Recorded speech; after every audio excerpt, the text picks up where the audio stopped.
Hello, I am back with more Path of Exile news. Watching the live stream for the new patch. It's coming down in 2 minutes. I did do a brief thing off stream, not on YouTube. I made a PoB for a theoretical build on Reliquarian using Bladefall, Blade Blast, Apostate, current Reliquarian build, and retrofitting it to match the new Ascendancies, which you get Apostate for free at the cost of 12 life per level. But Apostate has no defenses on it. It's body armor with no defenses. So you're allowed to get a chest or body armor with a bunch of energy shield now which will kind of off set that negative, since you now have energy shield which is being converted to life on your body armor.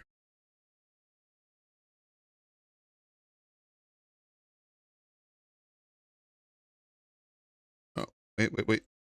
Almost forgot.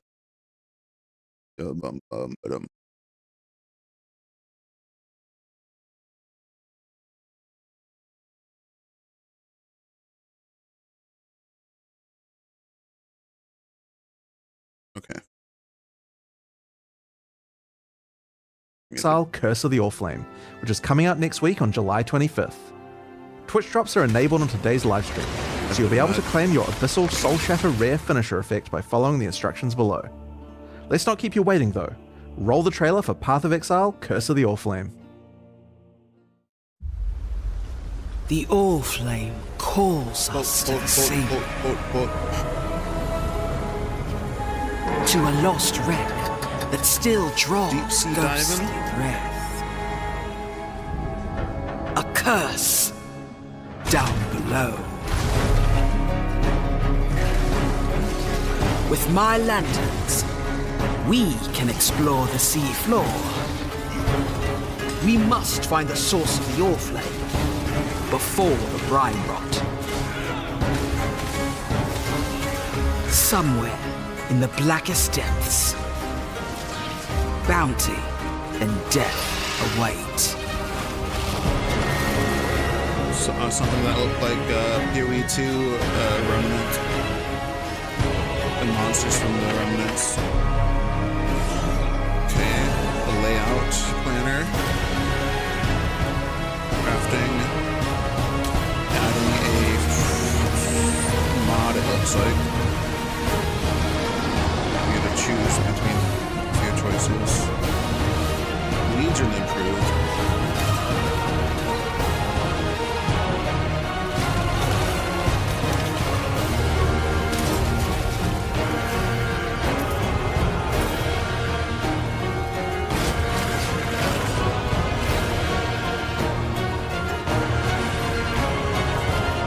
Come find your fortune A new Ascendancy class. Is that in for the Scion? depths of the sea. Or is that Bloodline? In today's stream, we'll be walking you through all the details of Path of Exile Curse of the Oriflame, where you'll comb the ocean floor discovering sunken artifacts of forgotten origins, fight the horrors of the deep, and do your best to keep from being crushed by the waters above you. We're revisiting some familiar mechanics to bring new life to systems that have Mercenaries begun are back. perhaps to show Hell their yeah. age. Abyss and Legion will both be receiving significant upgrades, including a new pinnacle boss for Abyss and a new chase crafting system for unique items in Legion. In addition to revamps of the existing leagues though, we're also bringing back some old friends. The Mercenaries of Trathus are making their way back to Rayclast. Then we'll explain our new yeah. endgame system, We will join Kirak in investigating anomalies appearing on the Atlas. After that, we'll discuss the character and skill balance coming in Curse of the Oriflame. Finally, we'll cover our new set of supporter packs, after which we'll have a live Q&A session where Ziggy D will interview Path of Exile's game director Mark, as well as game designers Octavian and Andrew, answering your questions from Twitch chat. After the livestream, we'll drop the full patch notes at 11 AM NZT. So let's get started. I'll hand things over to Mark to introduce the new league. Hi, I'm Mark Roberts, game director on Path of Exile. In Path of Exile Curse of the Oriflame, a long-forgotten mystery has begun to stir beneath Rayclass seas. Hidden in the icy depths lie strange and immensely powerful treasures, waiting for those bold enough to claim them. Meet Valerie, a dangerous Corsair captain who needs boots on the ground and on the sea floor to help her retrieve these treasures and unlock their potential. Or a stoat of some sort. This is where you come in, to help her find fishtail, the though. charts scattered across Rayclast. Then, use those to guide her ship to the patch of brine that holds loot for the taking. In return, you'll get a cut of the profits. These lost charts are guarded by the undead, rival Corsairs, or horrible creatures of the deep. Each of these monster encounters will also have a custom bonus for defeating the enemies. For example, successfully defeating the accursed undead that guard this treasure chest will cause the grateful trapped soul inside to grant you its power, possessing you and granting you ghastly power for the rest of the area. That's cool. Once a chart is in hand, you'll board the good ship, the Sovereign, Valerie or Val's reappropriated Oriathan naval vessel. Here, Val introduces you to the heart and soul of her ship, quite literally. Vesper, another Pondium native like Val, is bound to this ship. His soul burns with the Oriflame's curse, and were his comatose body to be removed from the ship, he would surely die. The silvery apparatus that lines the bows and eaves of the vessel allow him to steer the Sovereign anywhere in Rayclast's waters. Using the chart you've brought, Vesper can navigate to a location so you can scout it for Val, and while doing so, claim whatever treasures there might be. How, though, will you avoid a watery grave once sunk below? Vesper controls a spark of the Oriflame, a powerful and mysterious magic, which has been imbued into a number of devices aboard the ship. Chief among them, the bathysphere. This entirely safe and well-tested contraption of rivets, bolts, and metal will be your ticket beneath the waves to explore and plunder. While scouting the depths, in order to not need an ample supply of air, we're instead going to place Oriflame lanterns. These are conduits of the power that keeps Vesper alive and bound to the ship, So and give that you the person has temporary 7 safety you need max to of do that them. exploring. Without them, you will drown. The first of these is strapped to the bathysphere and activates on landing, rushing the water away to reveal horrifying monstrosities, lost treasures, and a strange luminous coral growing from the corrupted dead in the oceans of Rayclast. These strange growths are the real reason Val has asked you to plumb these waters, as the coral can be broken down into dead man sulfur, the fuel that keeps Vesper's light burning. As you Okay. get to the perimeter of the safety provided by an Oriflame lantern, others, everything Val there. will drop more down at your request. There's also an option available to have new lanterns fired automatically for you as soon as you need them, if you prefer speed over fine control. Explore and claim what you can while you can. Lost fortunes of gold, chests of valuables, and lurking threats all lie in wait for you beneath the waves. You might even find the odd lost missive, waylaid on its travel to its intended recipient. But hey, finders keepers, right? Beware though, as Vesper can only power so many lanterns at once, and that power is finite. On placing the last of your lanterns, they will begin, one by one, to flicker and fade, and the creatures of the deep will rush in as they sense the vanishing of the light. You'll have to rush back to the safety of the bathysphere, escaping the cold clutches of creatures that despise the light you bring. So like You'll want the to place heist every lantern though, as Free exploring to collect enough verse. Dead Man Sulfur is the only way to successfully chart the area for the next step, planning a voyage. Val will keep a record of the areas you've charted, storing details in her journals. Once you've charted enough areas, just talk to Val, place your charts on Val's board, connect them together, and create one giant seafloor excursion. Each area you chart will reveal a special modifier that applies when it is used as part of a voyage, applied to either the charts adjacent to it or the whole voyage. Here are a few examples. This modifier causes all equipment dropped by monsters in adjacent charts to be converted to gold. This modifier will spawn friendly jellyfish alongside every pack of monsters in your voyage, which you will promptly slaughter for extra loot and experience, we're sure. This modifier causes all monsters in adjacent charts to be empowered by wildwood wisps. With 9 positions on your board for charts when constructing a voyage, these can stack up fast. There are also charts which can take you to specially rewarding areas of the ocean floor. Fields of anchors strewn with treasure chests full of loot, Kalguran shipments lost at sea, and sunken abyssal pits teeming with monsters, to name just a few.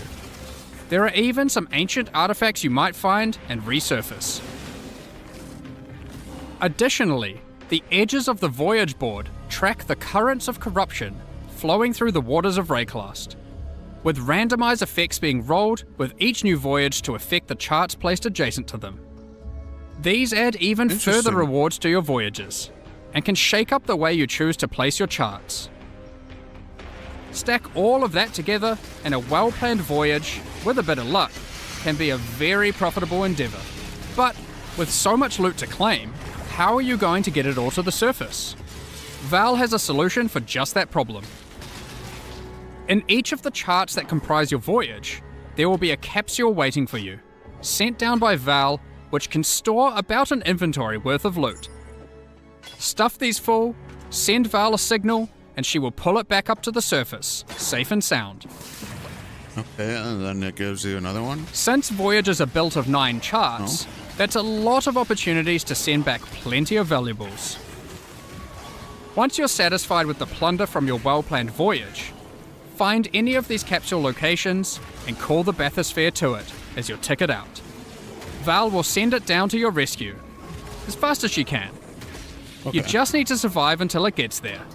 Good luck. Once you do, don't forget to empty all those capsules full of loot. Okay, cool. Yeah, so Now, multiple. back to all that dead man sulfur that you've been hard at work gathering. Is that just to keep the Sovereign afloat and Vesper alight? No, it's not. Once you've got a bunch of it, head below decks, and you'll find the heart of the ship at work. Whilst Vesper's body remains above deck, burning away in a contraption of tarnished pipes and corpse-stained glass resides Vesper's soul, and you'll find him to be a pretty crafty fellow, if a bit melancholy. That's where this league's item crafting system comes into play. Okay. Give Vesper an item, alongside a currency that you could normally use on that item, and an ample supply of Dead Man's Sulfur. That item is then split into a multitude of ghostly forms, each of which will be the result of having applied that currency to the original item. You can then pick which of the ghostly outcomes you like best to keep for yourself. The others will go up in smoke, as Vesper can only reify a single outcome. This can be done with almost any crafting step you'd like. Want to see a few outcomes for that influenced exalted orb? Dylan, Perhaps you've got a particularly expensive fossil combination you want to get maximum value out of. Do be wary though, as the more potent the craft, the more sulfur Vesper will require to see it done. That's kind of crazy. That's not all, however, as the sea floor hides some yet undiscovered potential in the form of rare and valuable ducats.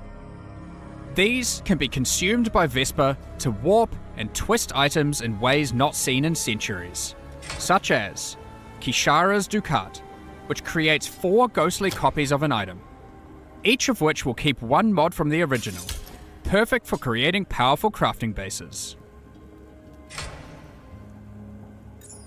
The Gentile's Ducat, which can solve item or gem requirement problems by changing one attribute to another.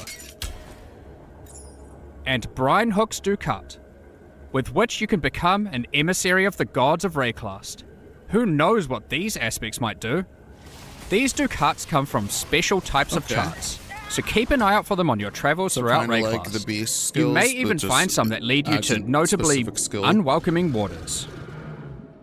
So that covers the new league, and for the first time in Path of Exile, we're finally going under the sea. Some might even say this is the first real boat league. But that's not all, not even close. Next up, we've got an old favourite making a return. The mercenaries of Trathus are once again roaming Rayclast, looking for hapless fools to duel. Mercenaries will start appearing from Act 3 in San. Before beginning a duel, you'll be offered an overview of the mercenary you've encountered. Here, you can see the gear they have equipped and the skills they employ. As per the Trathan Code, you have the right to wager for an item the mercenary is carrying. You'll stake some of your gold, and the duel commences.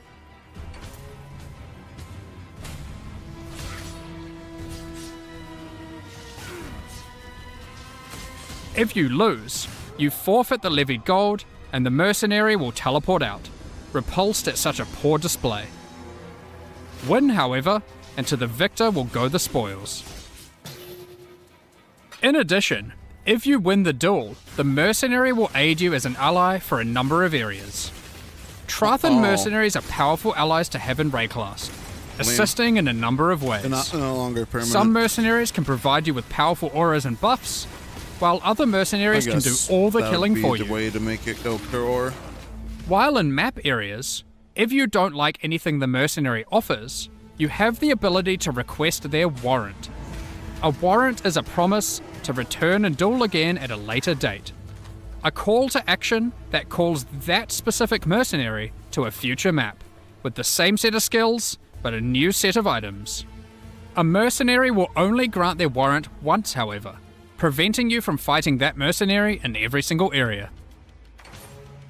Warrants also allow you to trade specific mercenaries to other players. A smiley face. It is important to note that unlike in Mercenaries of Trathus League, having a mercenary does not count as a player party member. So having a mercenary does not increase monster life or the quantity and rarity of items dropped from monsters. Okay. Given that, you may be wondering, but what if I really like a mercenary I found? Yeah. They have a great personality and powerful skills. Is there really no way I can keep them as an ally permanently? Well, you can, but only if you are a Scion. For the second time in 6 months, the Scion is getting a new Ascendancy class, the Luminary. The Luminary is a natural leader, lighting the way for others to follow. Becoming a Luminary immediately lets them allocate the Noble Blood passive, allowing them to permanently hire any mercenary they find in Rayclast. Okay. Luminaries can have up to 3 permanently hired mercenaries, 2 in reserve in towns and hideouts, and 1 as an active ally in combat. Unlike with regular mercenaries, you can change the items permanently hired mercenaries have equipped, opening up innumerate potential build possibilities. Okay. By default, permanently hired mercenaries cannot be equipped with unique items, but these passives enable them to equip specific types of uniques. While the Legendary Arms passive empowers mercenaries that have many different unique items equipped. Luminaries have the flexibility of becoming a support character to their mercenary, or having their mercenary support them. The Oath of Fealty and Golden Glory passives empower your mercenary by using your link skills on them. The Loyal Bodyguard and Bestowed Knighthood passives enable your mercenary to protect you in combat, as well as enhancing their aura skills. As with any old league that we add to the core game, we have added full Atlas Tree and Scarab support. Interesting. Here are just a few examples. These passives allow you to much more easily target the specific types of mercenaries you want showing up in your maps. The Loot and Pillage passive gives mercenaries a chance to drop all their items when defeated, instead of just the one you selected. The Trathan Scarab of Renown makes it so the spawned mercenary is covered head to tail in unique items. And the Trathan Scarab of Infamy forces a more powerful, infamous mercenary to spawn, accompanied by 2 other mercenaries for a truly unfair duel. Unfair for them. There's even a few entirely new mercenary types, one of which is found exclusively on the seafloor in rare Curse of the Allflame encounters. Okay. Sellswords of Trathus won't be the whole of your problems in 329, however, as the denizens of the Lightless are getting some much needed updates with the modernization and rework of Abyss. When we brought Abyss over to Path of Exile 2 and Rise of the Abyssal, some functional changes to the mechanic were made to improve the gameplay significantly. In Curse of the Allflame, the majority of those changes will be making their way back to Path of Exile 1. That's what I was thinking. Yeah. The existing Abyss content had some notable problems. Aside from being very dated, it also required the player to follow a crack as it opens, often backtracking throughout already cleared areas. Yep. Now, as you approach an abyssal pit, and the cracks leading up to it, you will find that it is already open and spilling forth abyssal energy into the surrounding area, subjugating the souls of enemies unlucky enough to be within its influence. Slaying these enemies will send those souls spiraling down into the pit, drawing the attention and ire of the minions of Kulamark that dwell beneath. Slay enough of them, and the Abyssal Legion will spill forth from their domain to tear you apart. Cool. The upshot of this rework is twofold. Firstly, there is now much more visceral feedback in the moment-to-moment gameplay of Abyss, with audio and visual cues drawing the player along. And most importantly, you'll never need to chase a meandering abyssal crack around a map ever again. No more backtracking. However, be on your guard. The abyssal minions of Kulamark have some different tricks up their sleeves in PoE 1, and many employ entirely different skills to those of their PoE 2 counterparts. Okay. To be clear, there are still some aspects of the existing abyssal system that we will be keeping. Abyssal jewels and items with abyssal sockets will remain. Good. In fact, we have given Abyss a similar treatment to what we did with Dell fossils in our last release, moving abyssal rewards out of other areas of the game to make Abyss the exclusive source of abyssal jewels and Stygian vices. This will also come with a complete refresh of abyssal scarabs and Atlas passive tree investment, with some truly dangerous and wild new ways to take on the Lightless hordes. But can they be overwhelmed? Lastly for with Abyss, but definitely not least, Abyss overrun? is bringing an entirely new endgame pinnacle boss, with its own set of brand new unique items. Cool. This boss has a very unique way of accessing it.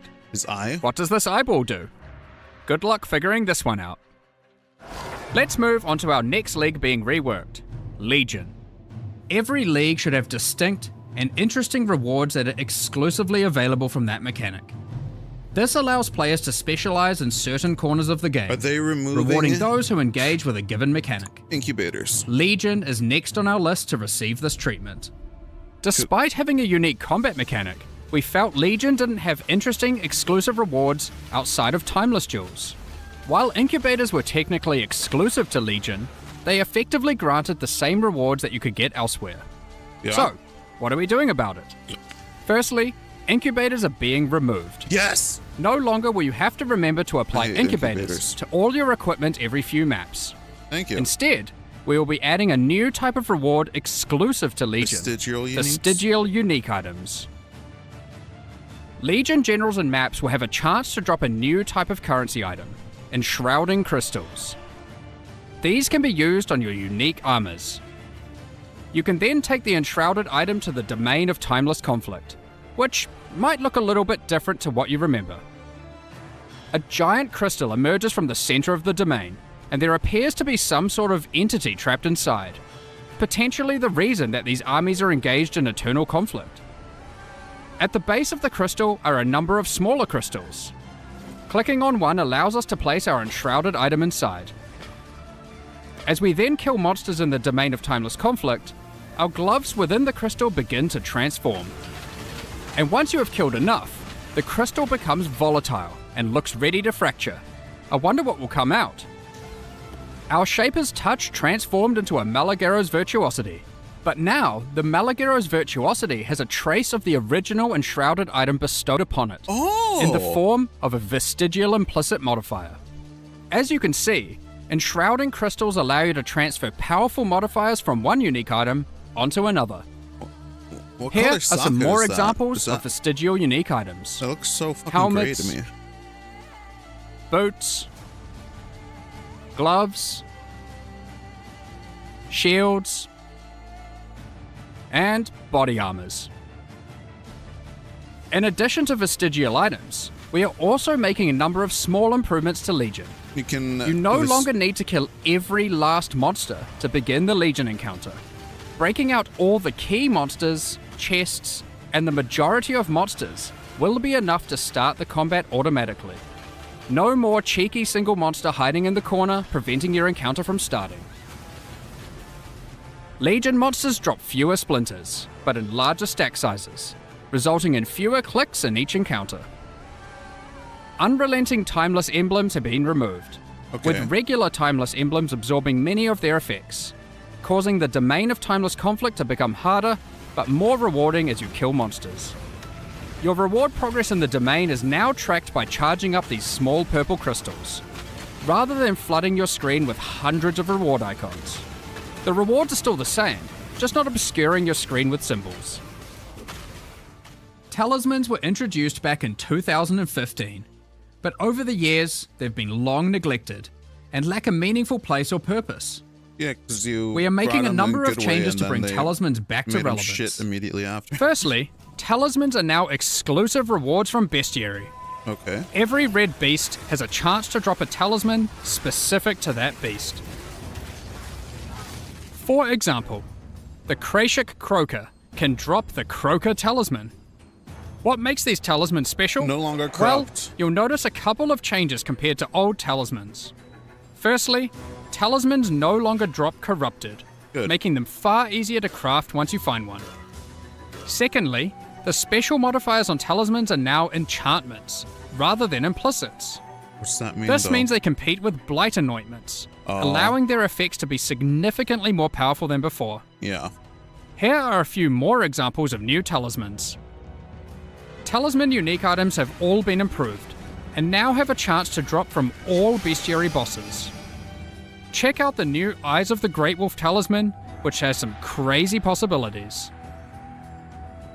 So that is everything covering the new and reworked League mechanics in 329. I think that's Now, interesting. that's already quite a lot of in-game content, with mercenaries returning, an upgraded Abyss, Legion's new reward mechanic, and of course, everything the Curse of the Allflame League has to offer. But even with all of that, we're not done. Because what about the Atlas itself? Given Zana's actions to try and destroy it in the last two expansions. Zana's actions are causing the Atlas to become ever more destabilized. Strange locations have begun to manifest on the Atlas, many of which seem to be bleeding over from familiar places in Rayclast. Kerak has labeled these as anomalies. When you complete maps affected by a Voidstone, there is a chance that when you next open your Atlas, an anomaly may manifest. Okay. Like this one, the Mana Foyer. Like regular maps on the Atlas, you can select them at your map device, but unlike regular maps, these don't require an item to enter. It looks like this area is the abode of Cadero Perandus. Cadero is willing to offer valuable items in exchange for our gold. If you don't like what is on offer, you can reject it, and he will immediately offer another item. The next offer will cost more gold, but hopefully is much more valuable to you. If you don't have enough gold for the offered item, don't worry. Cadero is happy to wait for you to replenish your coffers. You can return to the area at any time. The anomaly will not disappear from the Atlas until you either purchase an item or reject all his offers. Anomalies are unique in this regard. Unlike other locations on the Atlas, these areas can often be revisited. Let's quickly run through a few of the anomalies that can manifest. Reflecting Mists and the Nameless Seer no longer randomly spawn within maps, but instead now appear in their own anomaly areas. Scrying is no longer the domain of the Nameless Seer. but instead can be done through the new, tradable Scrying Orb. Nice. Some anomalies grant a taste of League mechanics you might not normally run, without having to be fully invested into them. For example, this anomaly creates a random, fully revealed heist blueprint wing, with random rogue companions. This anomaly has a version of the Sacred Grove, where the plants have fully taken over.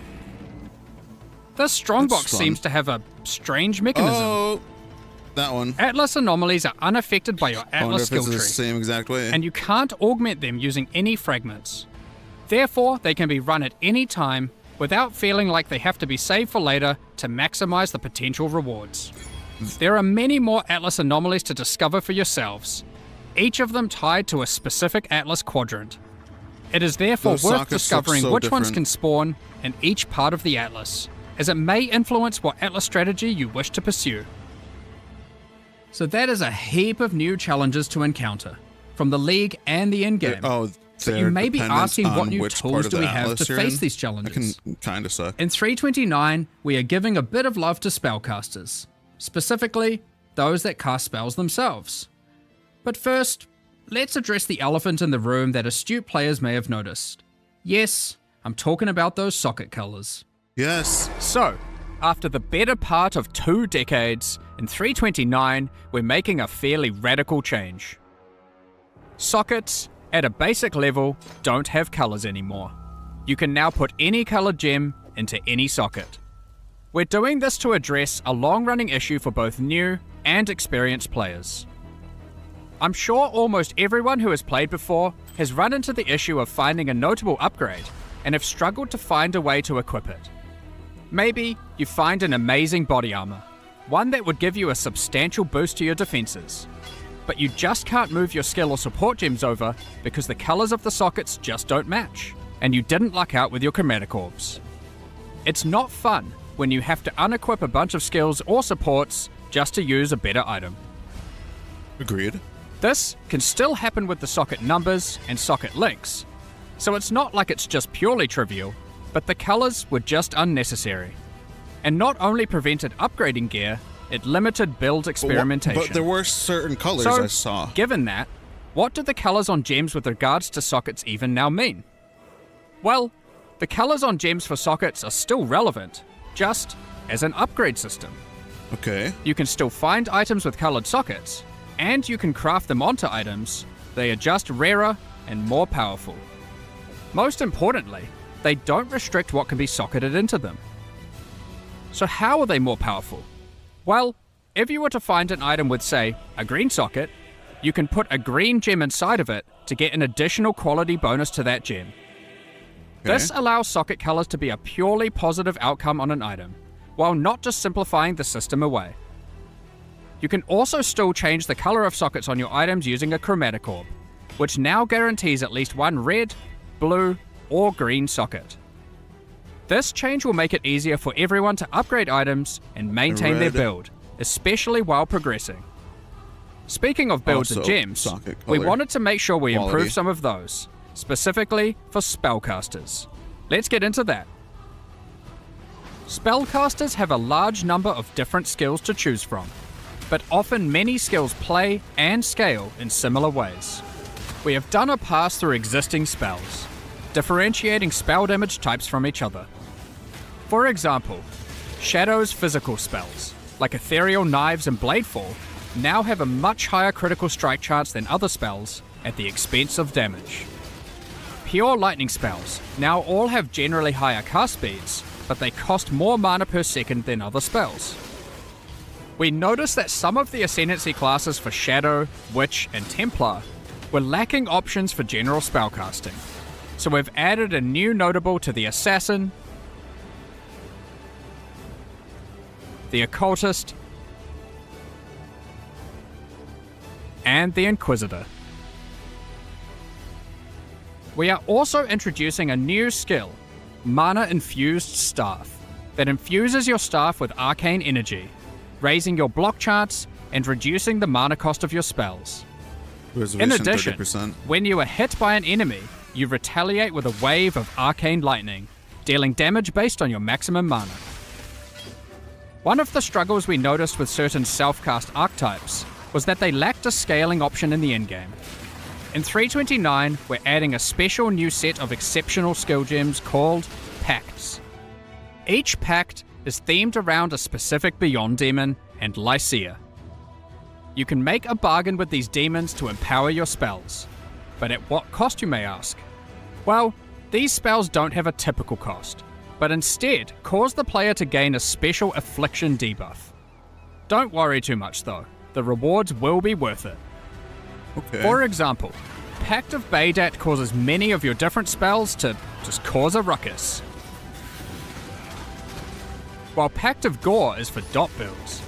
Using this pact will plague your enemies. Just cast it and watch everything around you melt. I wonder what Pact of Lycia and Pact of Katash do. Okay, We interesting. won't go into the specifics of all the balance changes we are making here, but there are many more caster improvements, including buffs to specific spells and supports, buffs to caster unique items, as well as Blade more and Blast better ways tests to two different solve mana. spells. Check out the patch notes later for all the details. Next up, we're going to be talking about the new supporter packs for Curse of the Allflame. Today, we're launching 2 new series of supporter packs, the Plague and Remedis packs. Each tier contains the pack's full face value in points, alongside several exclusive microtransactions. As always, the microtransactions in these packs are purely cosmetic and do not affect your character's power or progression in any way. The Plague series of supporter packs contains 7 exclusive microtransactions. Equipping the Plague weapon skin replaces the default appearance of your staff, sword, mace, or shield with a weapon that has been submerged in corrosive toxins. The Plague Rat Pet is the result of a nefarious experiment. When a unique enemy is nearby, it faints as a defensive mechanism to protect its fragile body so it can continue to spread disease. Poor baby. The metal of the Plague Bearer armor set has corroded, and the cloth has begun to disintegrate from being exposed to such toxic elements. It includes the Plague Bearer back attachment, which spreads disease across the ground in town areas, maximizing the chance of infection. A diseased swarm infects your weapon when using the Plague Bearer weapon effect. Use it alongside the Erupting Pustule's rare finisher effect to spread vile and devastating disease to monsters you kill. Activating the Plague Wraith map device causes the plagued energy to flow from the chained being. Given the goal of spreading such illness is to end the lives of as many as possible, the map device tracks kills in kind, showing you the number of enemies killed in each map, sorted by rarity. Feel free to even pin the count of enemies slain in a map to the leaderboard at your leisure. Pair it with the Putrefying Portal to fully immerse yourself in the Plague Propagator experience. Both the map device and the portal emit such a potent putrefaction that even the birds flying overhead cannot survive, as they plummet to the ground around it. The Remedis Pack series also contains 7 exclusive microtransactions. The Remedis weapon skin changes the appearance of your staff, wand, scepter, or shield with relics once used by the Order of the Remedis Knights against the plague. The Medi Roa pet is kitted out with all the supplies necessary for healing in remote locations. Strangely, these Roas seem to have a particular fondness for goblin meat. The Remedis Knight armor set is bestowed they kill upon those gobos. tasked with traveling through Rayclast to purge the sick of their diseases. The matching back attachment cleanses the disease left behind on the ground in town areas by the Plague Bearer back attachment. It's an It's important FMTX job of a war. Remedis Knight to not let disease take over. Help by doing your part. The Remedis Knight weapon effect funnels the divine power of purification into your weapon. Return to the Saints' End Monastery hideout to recuperate from your purifying duties. Once a thriving center for curing ailments, this monastery has slowly wasted away while lying unused. If you're feeling brave Affinity enough, stash. there's even a platform to dive into the purifying waters below before washing back up at the base of the hideout. Last, but not least, use the Reservoir of Benediction Affinity Stash to store all of your elixirs. This stash opens to your stash tab with the Flask Affinity set. Additionally, all microtransactions from the supporter packs are available for use in Path of Exile 2. We're Interesting. looking forward to seeing which of you choose to become the Stash plague that and only spread disease across affects Rayclast, one or affinity those type. who wish to fight against it by becoming a Remedis Knight. Thank you so much for your ongoing support. We're just about to start the Q&A with Ziggy D. Afterwards, we'll post the full patch notes for Path of Exile, Curse of the Oriflame at 11 AM New Zealand time, 4 PM Pacific. With release at the end of next week, our community team will be posting crucial information you'll need for the release. Keep an eye on the news.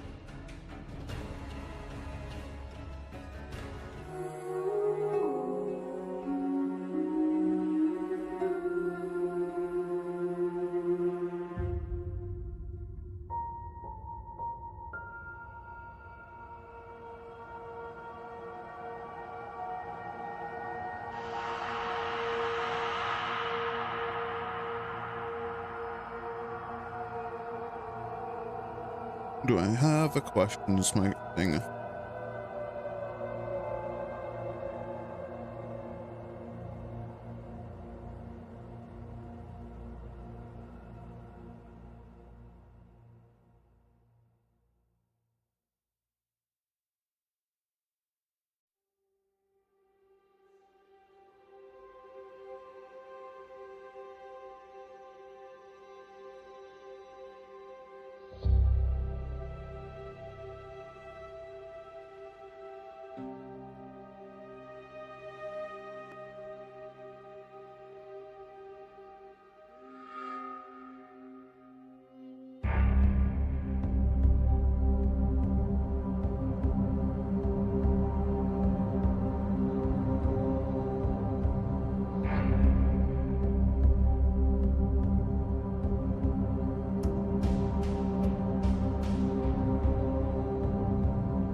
G'day Exiles, and welcome back for another Q&A for 3.29.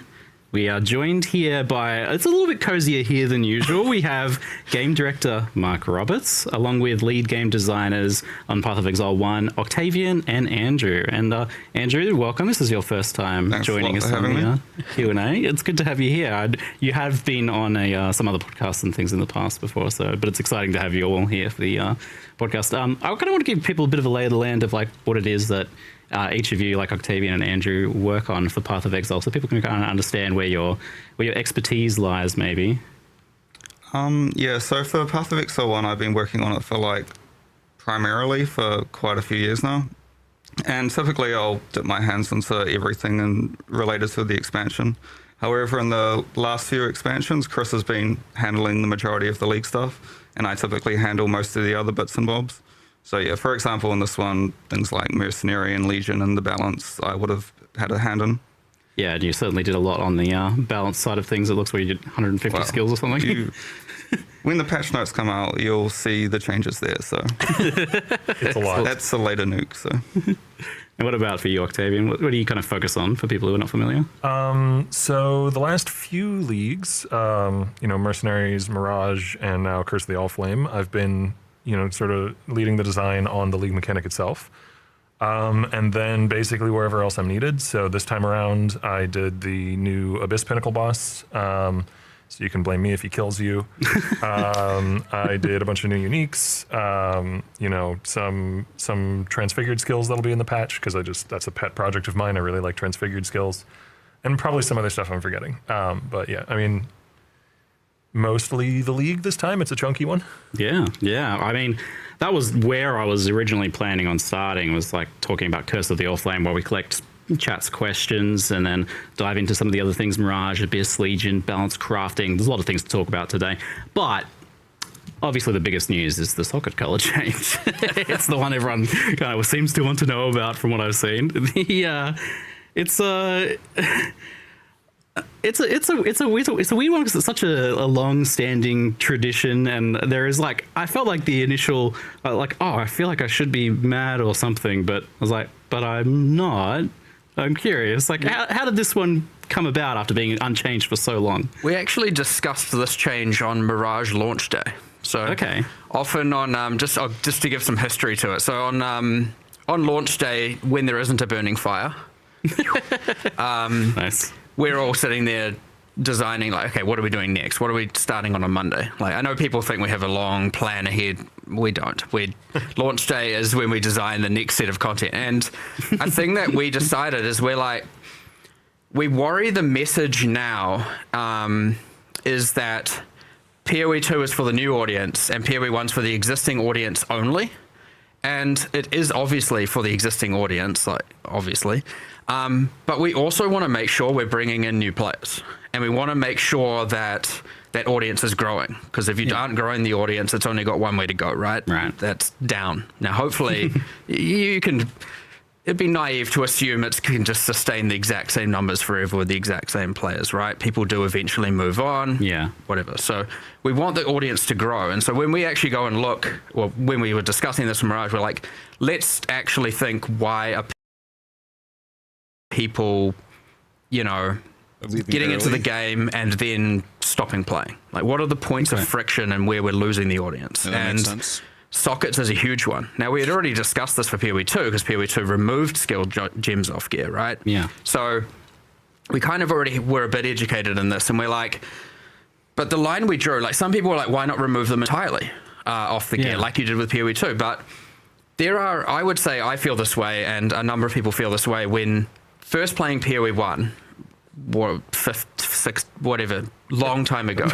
A decade and a half ago. There were two things about the game that really caught me and my group of friends and propagated along, and maybe you guys feel the same way, I'm not sure, which was, I opened the passive tree and fell in love, and I also was like, holy, skills are in your gear and the links are in your gear. That is like, that's awesome. That's so, the innovation behind that is so cool. So not wanting to lose the skills and sockets in gear in PoE 1, I think is, it's a personal line, sure, but I think a lot of people share it, of not wanting to lose that entirely, but also it doesn't need to be having so many layers of friction. And so obviously you got the numbers, you got the links, and then you got the colors. And often what we're finding is that, sure, seasoned players, veterans, they work around it, sure. But, or honestly, they don't even necessarily, I talk about the gear upgrades, sometimes you don't even need the gear upgrades, you can just, once you know what you're doing, you know what you're doing. But yeah, we're finding a lot of players early game who are struggling, who are trying to get those gear upgrades, just can't, and often it's because of the colors. Yeah. And so we're like, well, we want to remove that friction, but also we don't want to just like simplify it down to nothing, because we still want in-game players to have an access of itemization that's important. And so we're like, we still want the colors to come in. We still want it to be important for upgrading your gear. We want it to be a chase end-game thing players can do. And we honestly think that this hits both of those, and it now allows a lot of people to get into the game easier, make upgrades of their gear without going, I don't know what to do. Like, my gear's been the same since level 3 because I can't replace this, or like one piece of gear or another piece of gear. And because they don't want to break their links or their skills or their support. So yeah, honestly, that's where it came about. And but the broader discussion is like, we need to get people in the door. We need to get people to stop quitting. And we need to have, when they get overwhelmed and they're like, I don't know what to do, it feels complicated. And this was part of that. So, I wouldn't expect this to be the last change along that axis of us going, let's remove these barriers of entry. In the future we want to make more. But yeah, honestly, I think, generally speaking, almost everyone internally has been pretty positive, but everyone has that, whoa, you're changing this sacred thing.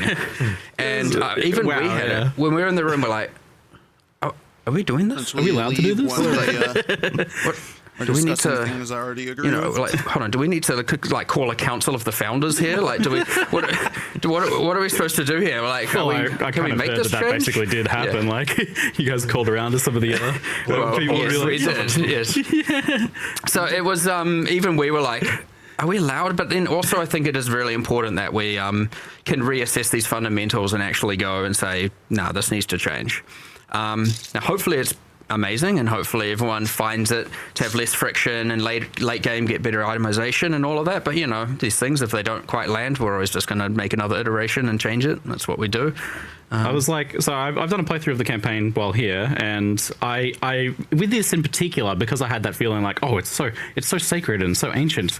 I feel like I was coming at it from an angle of being hypercritical, looking for any potential issues with it, but it felt like it was just so much easier to change gear and swap my gear around. Like, ultimately, that's the thing. You talk about this for a lot for new players, but I see this as like a huge win for long-term players, because playing a game for over a decade, you start to notice these kind of points of exhaustion is kind of what I think of them as, where True.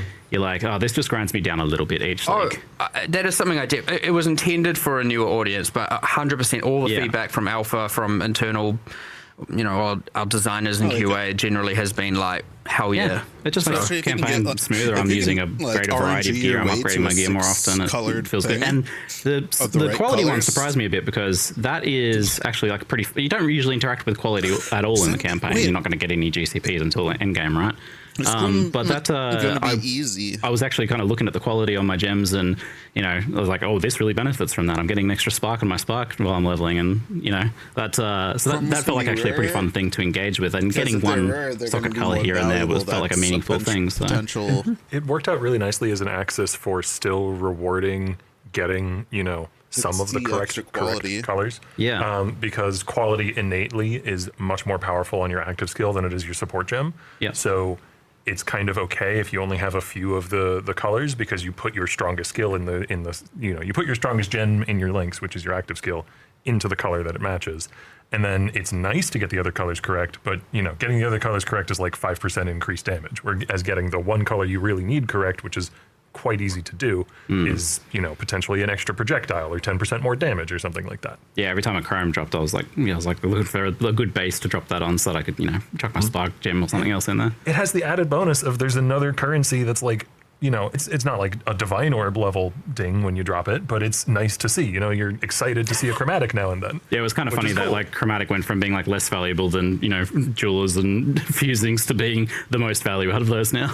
Yeah, just to clarify, chromatics are much rarer now than they were before. Yes. I won't say exactly how rare they are, but we've made changes to, like, for example, if you vendor a 6-socket item that has chromatic colors, you won't get 7 jeweler orbs, you'll get a chromatic orb instead. Oh, I was wondering if there was some sort of recipe. I thought you guys might keep it secret or something. Oh no, that's the existing chromatic recipe. That still works. Okay. But it has higher priority than the jeweler's Our list of recipes, if it meets 2 conditions, there's always it has an order of precedence, so we moved the chromatic above the jeweler's. It's more valuable now. I see, that makes sense. Did you guys have to mess with quality at all now that there's going to be kind of 30% is just going to be somewhat wildly available now?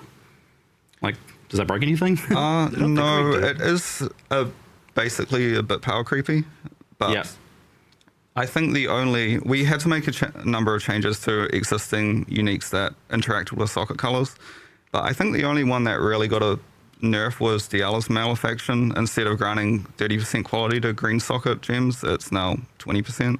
Okay. But if you put a green socket gem in, it's 30%, which is what it had before, so... and that's my follow-up question is, there's uniques that interact with socket colors. Have these sorts of things been updated? In particular, I was like wondering, like, do you guys do anything with Tabula Rasa, or just kind of leave it, I imagine? I don't know. It didn't need to change. Yeah, I mean, that kind of just works, doesn't it? 6-link, still a 6-link, yeah. Still 6-link. Yeah, but Skin of the Loyal and Lords, they just generate with 6 coloured sockets. Yep. So you still want to get the right colours, but... Yeah, but it's much easier to actually use them now. What else did you do? Pariah? Yeah, so we audited all of them. Some of them we were like, this is not a good unique, we should buff it. So Pariah, for example, is one that is now much stronger than it used to be. Yeah, there's subtle changes, but in general, like the design of the uniques didn't really need to change at all, like Triad Grip and the Untouched Soul, those type of things. I just realized this makes like a favorite thing for me is like early league buying like a corrupted 6-link and finding the right colors for that was sometimes tricky, but now like you can use any, right? Because you can put a blue gem in a green socket, you just don't get the bonus. Yeah, Skin of the Loyals early league is going to be far more accessible now. Yeah, cool. Interesting. So that inadvertently kind of makes 6-links much more available early league, it seems. It's like something maybe you wouldn't even really think about with this, but there you go. Yeah, in a way, yeah. Yeah, all right, cool. Volobs did a thing with sockets, so I imagine that changed, right? Well, to clarify, when you do get a socket color, so for example, if you're using like a strength base type, you still have, when a socket generates, it's still got a much higher chance to be a red socket compared to a blue or green socket. So it still rolls socket colors based on the attribute requirements.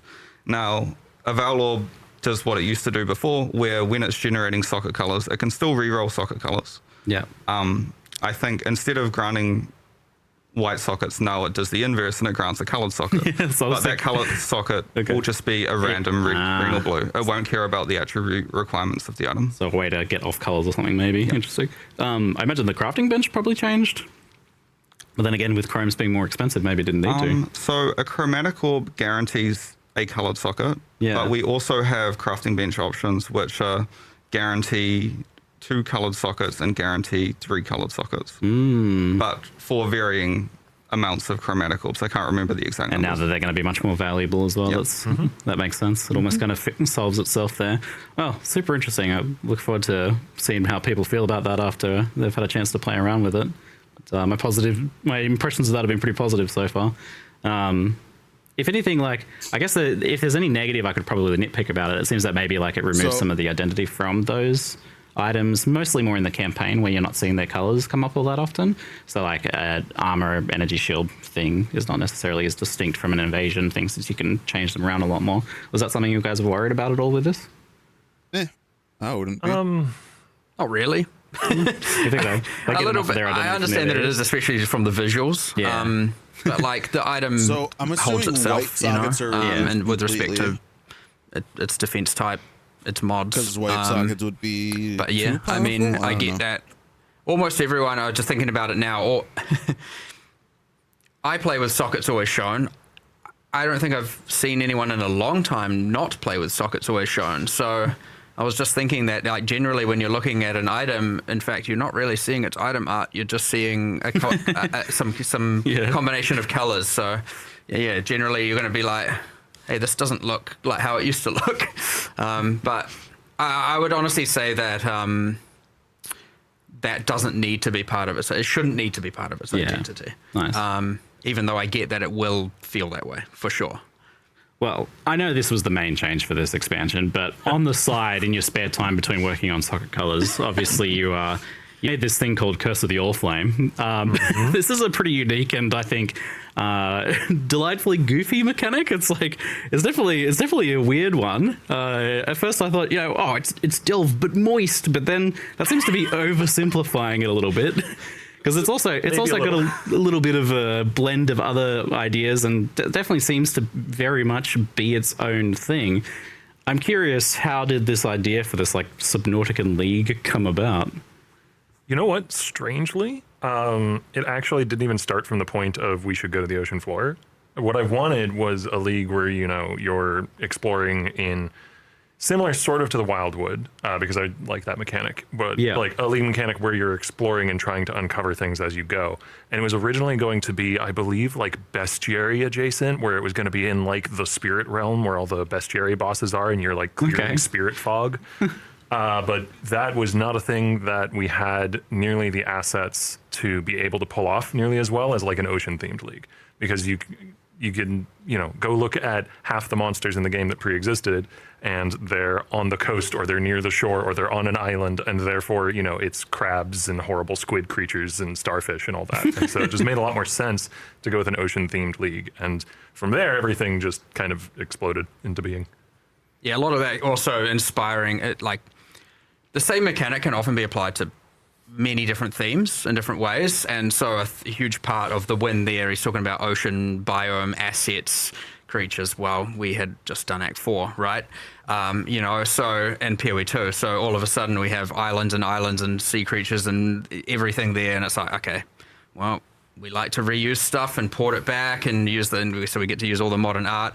The other thing is the environment artists are familiar with those assets. So when they're trying to put together all these things, they know exactly, and the level designers, they know exactly where everything is. Makes it way easier, and then you don't have to like look through and find 13-year-old assets and stuff trying to go like, okay, how can I reuse this? And then, yeah, it's nice to have full art sets of modern art, because when you mix old things that aren't what we call PBR and non-PBR, when you have the old PoE 1 assets intermixed with the new modern assets, they stick out like a absolute sore thumb. Yeah. So yeah, going in, obviously it's when you're picking a theme, it's often good to look, what art do we have? How can we use that or reuse that?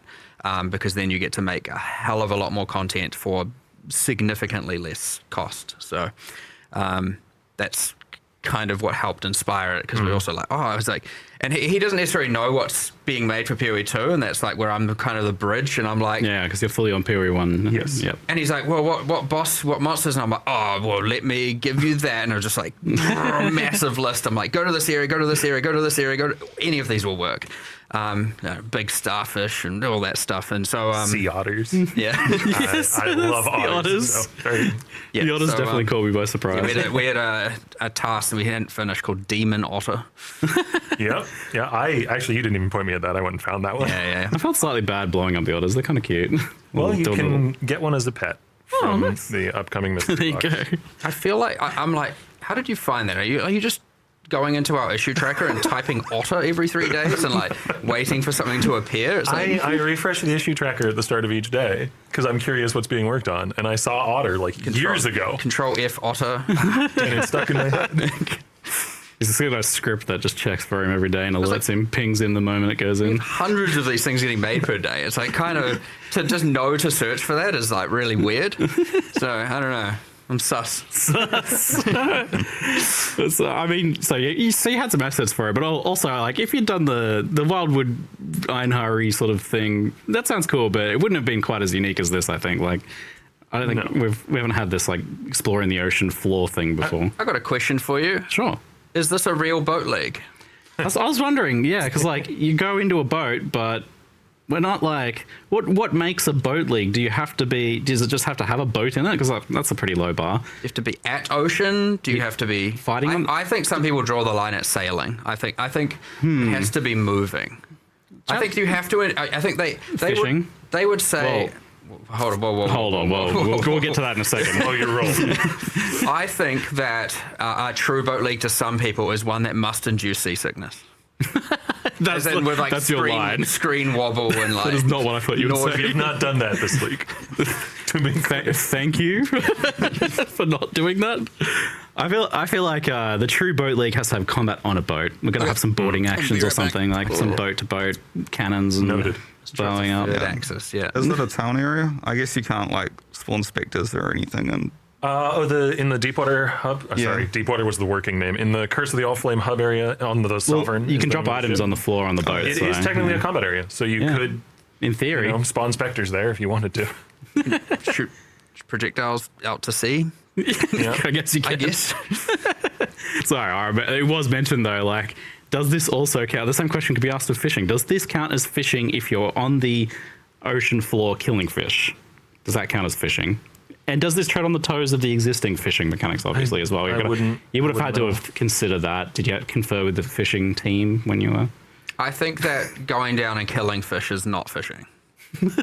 I think that's. but what if you're holding a spear though? Oh, but we don't have spears, so it doesn't matter. Perfect.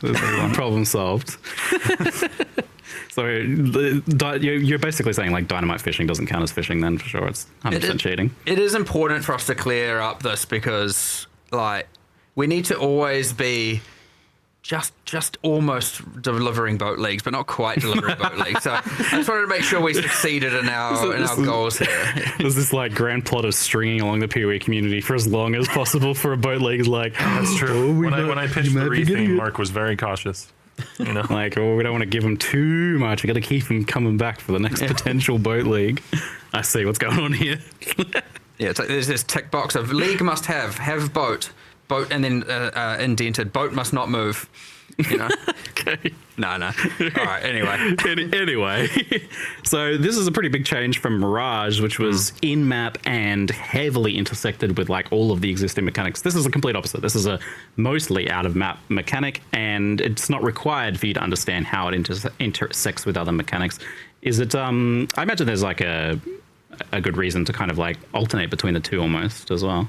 Yeah. So one of the benefits of Curse of the Allflame is that it's a very straightforward theme to understand. It's something that, you don't really need to have a lot of grounding in the all of the minutia of Path of Exile to be able to understand, go to ocean floor and find treasure in a submersible. That's just a cool concept, whether you are, a PoE veteran or not. And it's also just kind of me liking to jump between things and work on very different concepts. Like, I can't say any specifics, but we already do have a very rough plan for what 3.30 will be, and it's going to go in a completely different direction as well. So I don't know. I just have a lot of ideas that go all over the place, and Good. I'm back. very good. we like to alternate these things, right? Yeah. Like often out of league, out of map. Had to put, leagues are, away now that it was.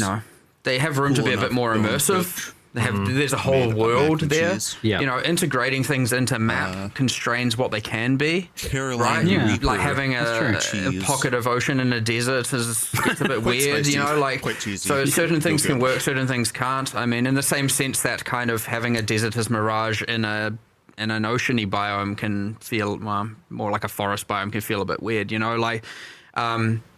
it allows you to create a more immersive world. Submersive world. I see what you did. Immersive. I don't know. I'm silly.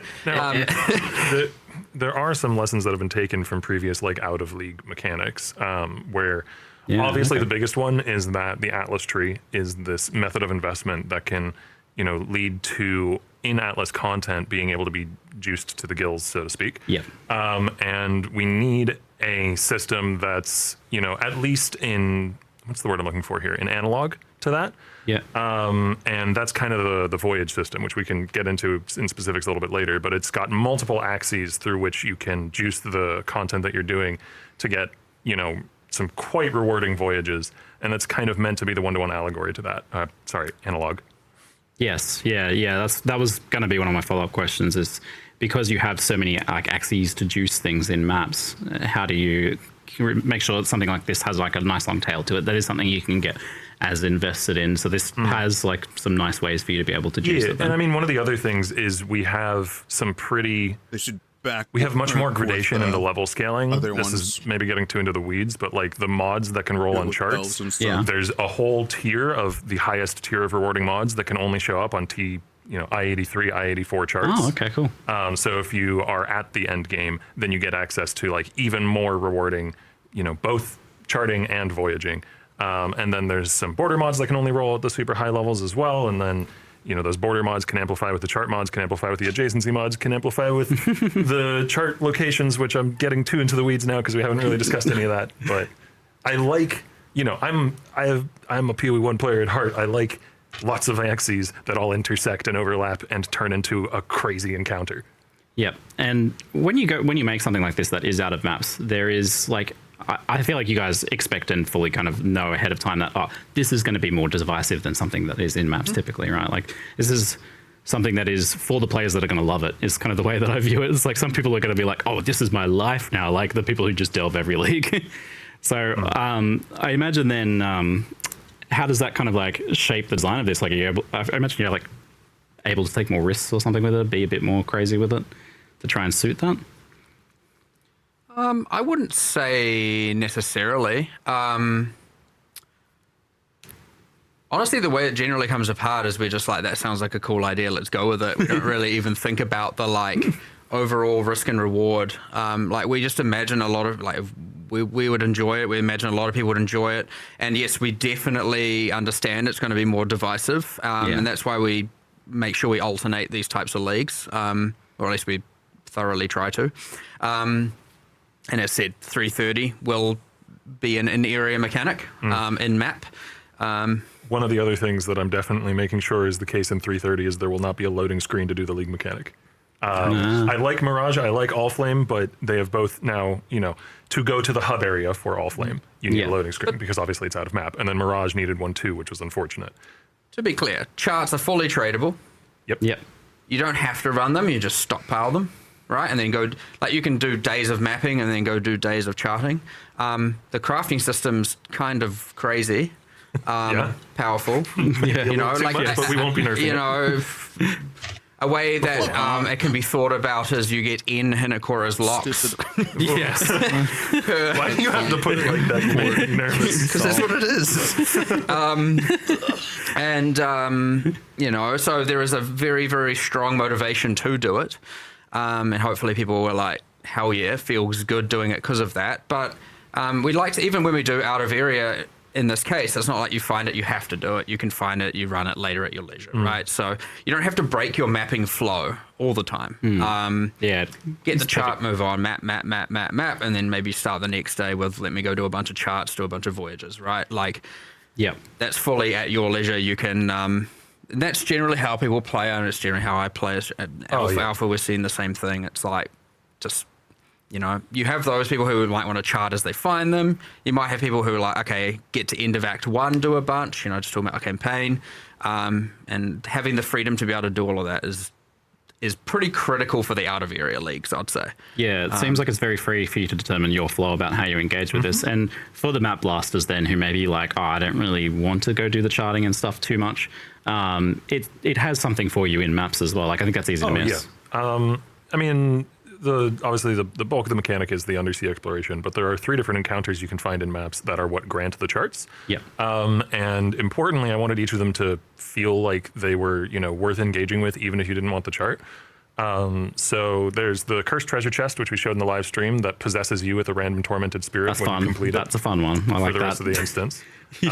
There's a Brine Rot Pirate one, and when you complete that, you get a buff that gives you a chance for any gold you find for the rest of the instance to be duplicated when it drops. And there's the Crab Nest, and when you defeat the Crab Nest, whenever you kill rare and unique monsters for the rest of the instance, you spawn crabs. You spawn crabs. Which may not sound useful, but it's very good in Beyond maps. It's a bunch of extra crabs popping out as you do it. And I mean, more monsters popping out of monsters is definitely some people's jam for sure. Crabs. Lots of crabs. Oh man, there's a crab themed unique that we're going to show host in a teaser that I'm really excited for people to see. I'm sorry, I'm just baiting people by bringing that up. It'll be soon. I was just thinking, I got to make sure to equip the crab armor set when we play this. Oh yeah, for sure. It's got to be done. Yeah, I saw some pretty cool looking uniques there, but we can leave those for your teasers and stuff because there's some pretty. You're definitely pushing what uniques can be in Path of Exile 1, I think, a bit, which is exciting to see. But you mentioned this the crafting system. How does the reward structure for this mechanic works outside of maps in the actual charting and voyaging? Do certain charts have certain reward types? Are you able to target farm specific things? So again, this is another point where I wanted to make sure there were multiple axes. So there's the Dead Man's Sulfur, which is the coral green glowing stuff that's in every single chart and voyage that you do. And that's the fuel for powering the new crafting system. And that is fully tradable. So that's like the baseline. This mechanic just rewards this all the time. And then there are special charts that you can find that lead to special things on the ocean floor that can give, any number of, arbitrary rewards, whatever we decide. So there's one that just has tons of chests of currency, which I'm sure people will like. There's one that spawns, as you saw in the live stream, a new kind of mercenary that you can only get from that room. There's one that leads to the, the new boss of the league. There's probably a bunch that I'm forgetting. There's a dozen to 2 dozen of those at least. And we do have some that might not make it into the patch, and we would put in a week later if they don't. So there might even be more coming soon after launch. And then the third thing is there's what we call a scattered object system in the league. And this is why I'm personally really excited to play, because it scatters a bunch of predetermined random rewards, like chests of currency or a chest with a unique, or the message in a bottle that we showed on the stream that you open and it just gives you some random valuable, unique, or potentially I think a reflecting mist is what we showed. The message in the bottle is in the drop. Essences, strong boxes, golden lanterns that give you permanent rarity for the rest of the instance. Tons of stuff. We tried to get dozens of outcomes in there. And those are just scattered on the ocean floor, and they give you the feeling of exploring to try and find stuff. You're not going completely blind, though. Every lantern that you place has a little indicator on it, and that indicator will point towards the nearest scattered object, nearest reward you might want. So you know where to go to place the next lantern to find a treasure chest or whatever it might be. Yep.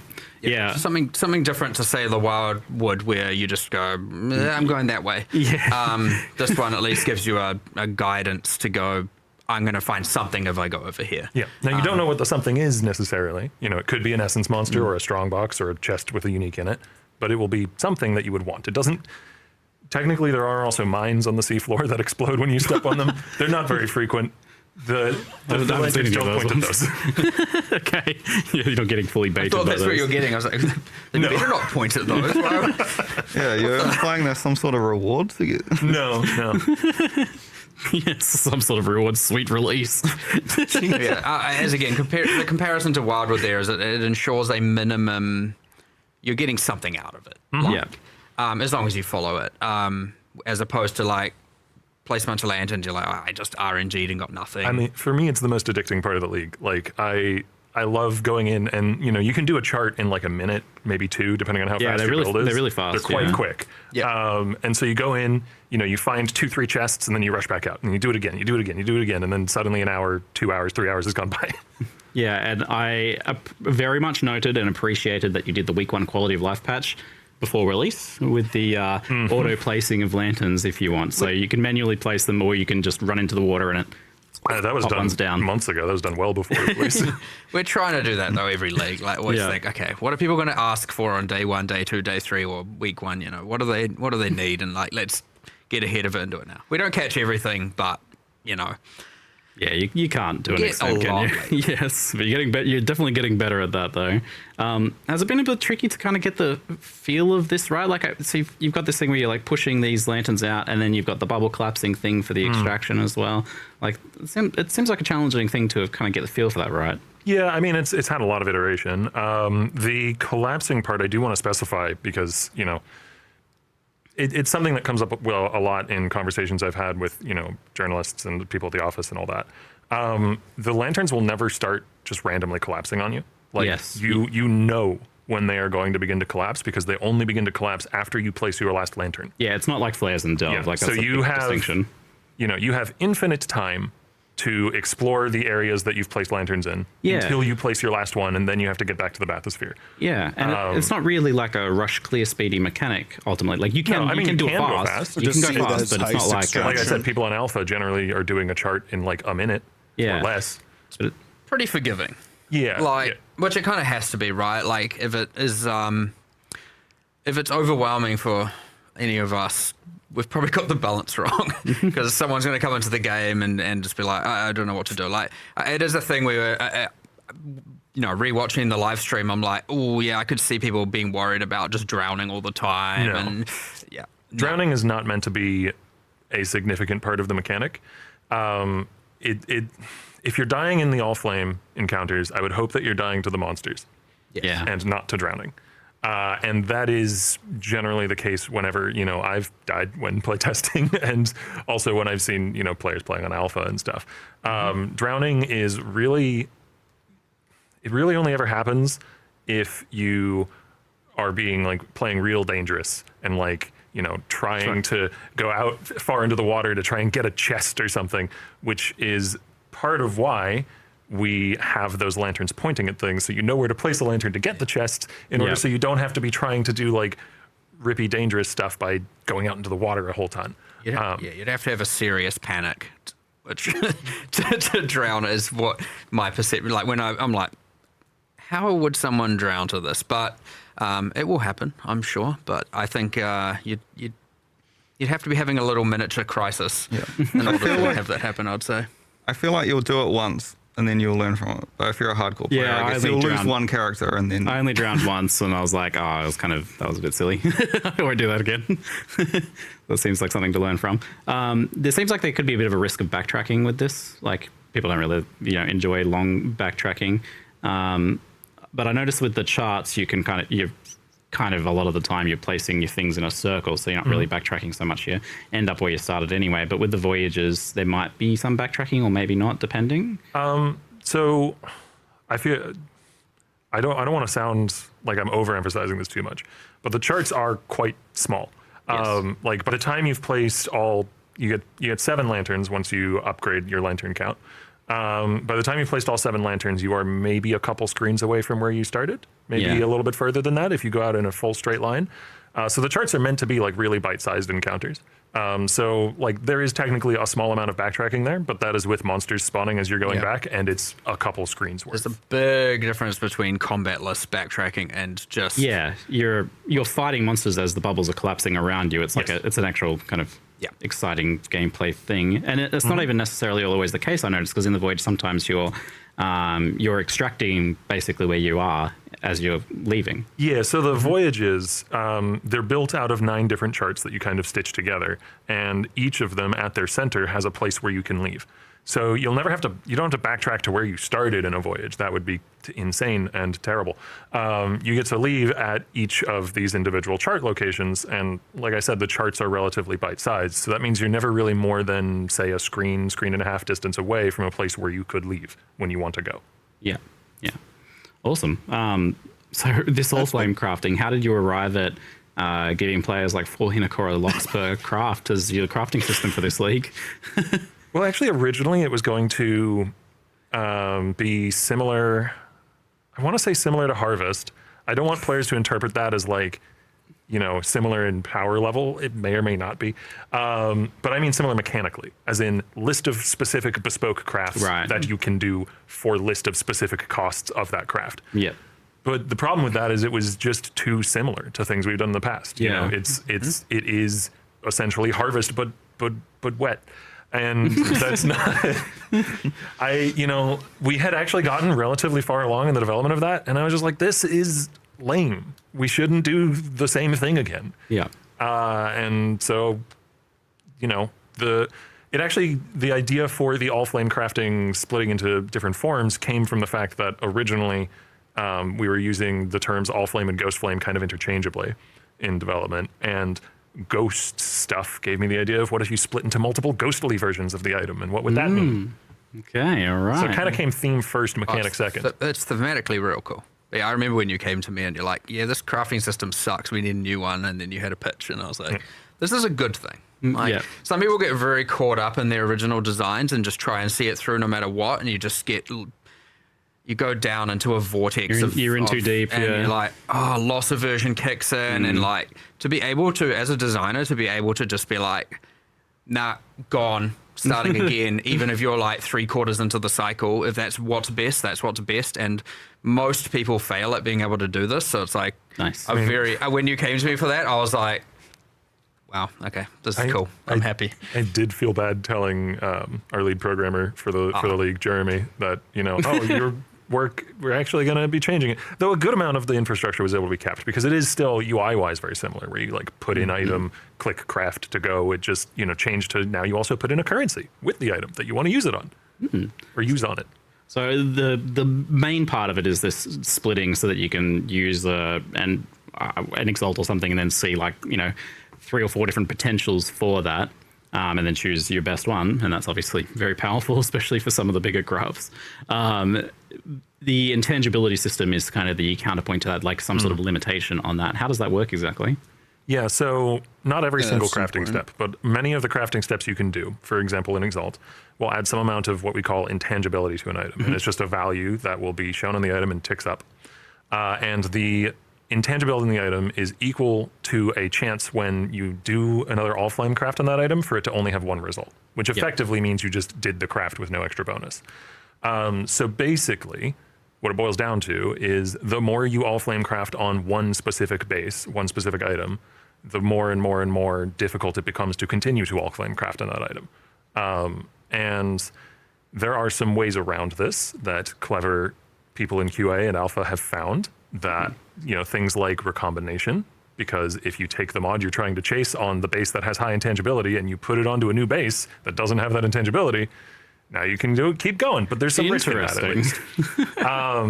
And then, Awakener's orbs do a similar thing where it's, creating an entirely new base as the output.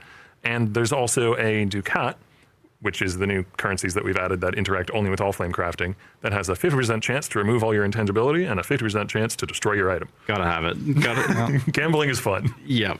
I guess on that note, the gambling side of things, it seems like the Vial Orb won't work with this. No, it does not. What's the reason for that? It's both a case of balance, because it's one of the ones that would be most insanely strong. We've tried to limit it as little as possible. I would say 95%, maybe even 98%. I don't know the exact numbers. Something like that. High 90s% of currencies work with this. But also for me, I understand this is very subjective. Some people may disagree with this take. For me, it's a theme thing as well. Like, I really don't like this super special Vol magic just kind of working with weird ghost magic that doesn't hew together well in my mind. But that is very much me alone who is holding that subjective take. Even just taking that whole random unpredictability and turning it into, like, for normal mod, like Exalting, for example, sure, there's going to be some good outcomes. But for the fact that you can take that whole risk out of the Val Orb, or like most of it, it's honestly just a bit demeaning. Like, I'll tell you, you would never use a Val Orb. Oh, for sure. Aside from this way. Yes. With this being the case. So that in itself is kind of bad. Now, however, I was like, if we had time, which we didn't, I was like, have it do something else. You put it in here and the two magics collide and who knows what happens. You cross the beams. The Val Orb just says it modifies unpredictably, so, you won't be lying if it did something unpredictable in some other different way, but that was, hopes too high kind of situation. It was too difficult. One other, I know this isn't pertaining to a specific question you asked, but one other thing I want to make sure is getting across, because it was too in the weeds to go into the live stream, is it is performing that craft on the original item X number of times, which means the outputs are independent of one another. So if I have an amulet that I'm trying to annul, for instance, I could have each output, it's unlikely, but each output could annul the same mod. Like, the outputs do not care about one another. Right, so in theory, with an Exalt, you could Exalt the same mod on all the outputs. That's stupid unlikely, but it could happen. So if that happens, don't add us. It's not broken. That is how it is meant to work. It is doing the crafting step of the currency item on the original item X number of times. It doesn't mod block itself effectively. Yeah, that makes sense for sure. Okay. What's so the main part of it is this like splitting into separate things, but there is some unique stuff to it as well that can occur to items like. Well, that's mostly the Ducats, which you can kind of just think about each of them as a new bespoke individual currency. Okay. So there's the one that's like with this. Yeah, there's the one that's like you take an item with an attribute roll and turn it into another attribute roll. Strength becomes int or whatever. So those are basically. We had a bunch of ideas for the original Harvest-esque version of the system, and some of them had been implemented, and some of them were just cool ideas, and it's like, where can we keep that? Okay, we just make new currencies that drop from the League mechanic that work with all-flame crafting. Nice, there you go. Transported them over. Yeah. There's a question from chat about reflecting mist with the new crafting system. I imagine that'd be like Vial Orb and that it wouldn't work, but... anything... That's actually one of the few limitations. Anything that outputs more than one output does not work with all-flame crafting because it simply can't. Because it would... There's nowhere to put them. You'd need like a bunch of 2 items. You'd have inventories all over your screen. You put a Mirror of Kalandra in, and then you only get 1 item back. So okay. Technically, this is not something that anyone should do, but technically a Scouring Orb works. Why? If you want. If you want, I guess so. I'm going to do that. Sure. Why not? Send some sulfur for just throw away sulfur because you're rich. That Just base burning type, money. that's exactly the same as that base type. Look, this one looks better than those ones. I think I'm going to take number 3. Maybe. Can have any one of those you want as long as it's scoured. A side note, thanks for the attribute swap mechanic as well. Like I saw the Ducat for that swaps attributes. One of my favorites is the resistance swap. But just like fantastic addition for like gear puzzle solving and for making it easy to like swap your gear with stuff you find as well. Like there's a lot less gear lock in with the resistance swap, and I think attributes will help that too. I kind of wonder if there's like other things like this that might exist. I can't think of any, but Isn't there in PoE 2 something that allows you, maybe I'm wrong and this didn't make it in, which in that case I'm sorry, but something that allows you to swap like cold damage on a weapon to being fire damage? Yeah. yeah, there So is. that would be the one other case. That's not quite the same though, because that is more yeah. changing the identity of a build than it is just Yeah. solving a problem in a build. Yeah, I kind of view the attributes and resistance as that problem solving sort of thing for sure. No, the attribute one is actually slightly more interesting because what it Yeah. allows you is if you have a strength body type, then you can swap it to dexterity or intelligence, which is like technically something you can't actually do. See, I would have the expected moment? it to obey the rules still, where it like Oh, no. can't do that, but you can actually just swap them to any. Nah, it's the Like- All Flame. It's like older Yeah, combinators. the Seal Flame doesn't care about No the rules. Aside from Except the rules that it has. Except for Valorbs and yeah. I guess the one caveat is that it doesn't work with hybrid attribute rules. So it won't do anything with all attributes because there's nothing to swap it to, and it won't do anything with things like that give plus 10 strength and dexterity. It only Yeah. works with, giving one attribute, turning into giving one of a different type. Yeah. So let's change topics a little bit here to Mirage, which was announced to not be going core in 3.2.9. But is it something that you'd like to go core in the future? I don't know if you already announced anything about that. Short answer is yes. Yeah. Yeah, you seemed pretty keen when I was talking to you about it. We before. almost always let a league simmer. There's a few reasons for that. We like to have our, this is a more production internal thing, but we like to have our live realm be as close as possible to our internal realm, Yep. right? And so if we've, let's say, Kind of like having a let's say we're having to make moratorium fixes to the live after realm, we have to be seeing how open to week be able to went. make fixes to the live realm. So if all of a sudden we've redone the code base to not be a league and instead it's now core, we've made all these changes and everything, the capacity for us to then fix things on live becomes significantly harder. So, yeah. So that's like the production. So that would, generally that doesn't matter in the latter 2 months of a cycle, but in the first 2 months it would be like, we don't really want to do that. Otherwise we don't have the capacity to respond to things going wrong on live. It's safe to say after 2 months, not as much goes wrong. But then you've only got 2 months to now do all the changes on top of the fact we've got this to prepare, we've got all the other content coming in. So like adding that in itself just causes some problems for us where we're like, oh, now we have to, how can we figure out how we can make these changes and get them on live without having what we are committing to internally be even close to what's on live? And so that's a more like, it's something maybe the players don't really often think about because it's really a problem exclusive to us internally. But yeah, like the league worked. I think the other problem you were mentioning as well, I heard you bring out was like the fact that it's multiplicative with everything and affects every league. It's like, are we going to sign ourselves up for the maintenance here? You know, Oh, well, similar, like yeah. Reliquarian, but more. I guess I do want that maintenance. I want agree. Mirage in the game, Nice. but I want to do it in a way, I want to make sure that we have assessed it so that it's done in the way that is the least hampering to future development of leagues. Because if every league going forward that appears in maps needs to interact with Mirage, which it will need to because it'll feel lame if it doesn't, then we need to make 100% sure that however we're implementing Mirage now doesn't, continue to pester us and bite us in the ass for the next, 15 leagues that we make. So I think it's very important that we, carefully take the time with its implementation. There's even the question of should the active league get That's true, manipulated by Mirage, or will that make Mirage feel 100% mandatory because Yeah. the active leagues in every area and it, so you're kind of like, it's getting into that realm of like when we had passives for the active league on the tree and they felt mandatory because it was always there, and it's like, oh, got to be careful with that. So probably not, unless you can do it in a way that's flavorful and not necessarily rewarding.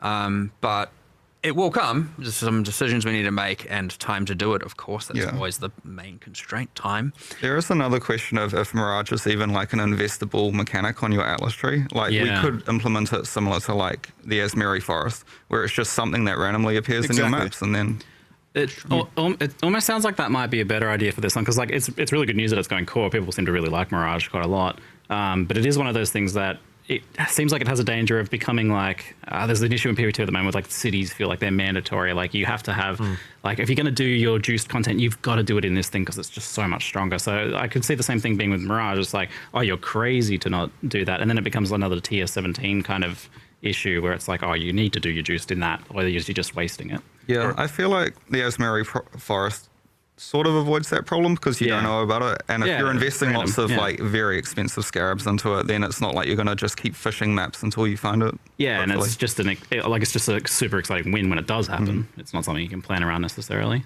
So I imagine that's probably the route. I suspect most people really just want to know when they're getting their shrine belt back. Yes, and that was my follow-up questions is like, with that not going core just yet, but maybe in the future, in the meantime, there's a few things that people are pretty excited about. We'll start with Screams of Desiccated then, like the... So the uniques will not be going core just yet. There are a few other bits and pieces from Mirage that will be going to core, though. Just earlier this week, I added Atlas passive support to Heist for the blueprints that have the special implicits that cool. Guarantee certain rewards at the end of blueprint wings. I think Andrew did some stuff as well. Yeah, so in sort of where like volatile valves are super cool. Yes. I wouldn't want to just... Yeah. I think what we'll do is we've currently moved them to Sanctum, so it's a way of making Sanctum more rewarding. A bit more unique as well. And I feel like if Mirage goes core, we will probably keep Volatile Valobs as a Sanctum exclusive reward. Right, yeah. The other one that we moved was the Crystallized Rancor. That was the one that enabled all the new, like, the Minion Harvest Craft that comes from a new Atlas anomaly.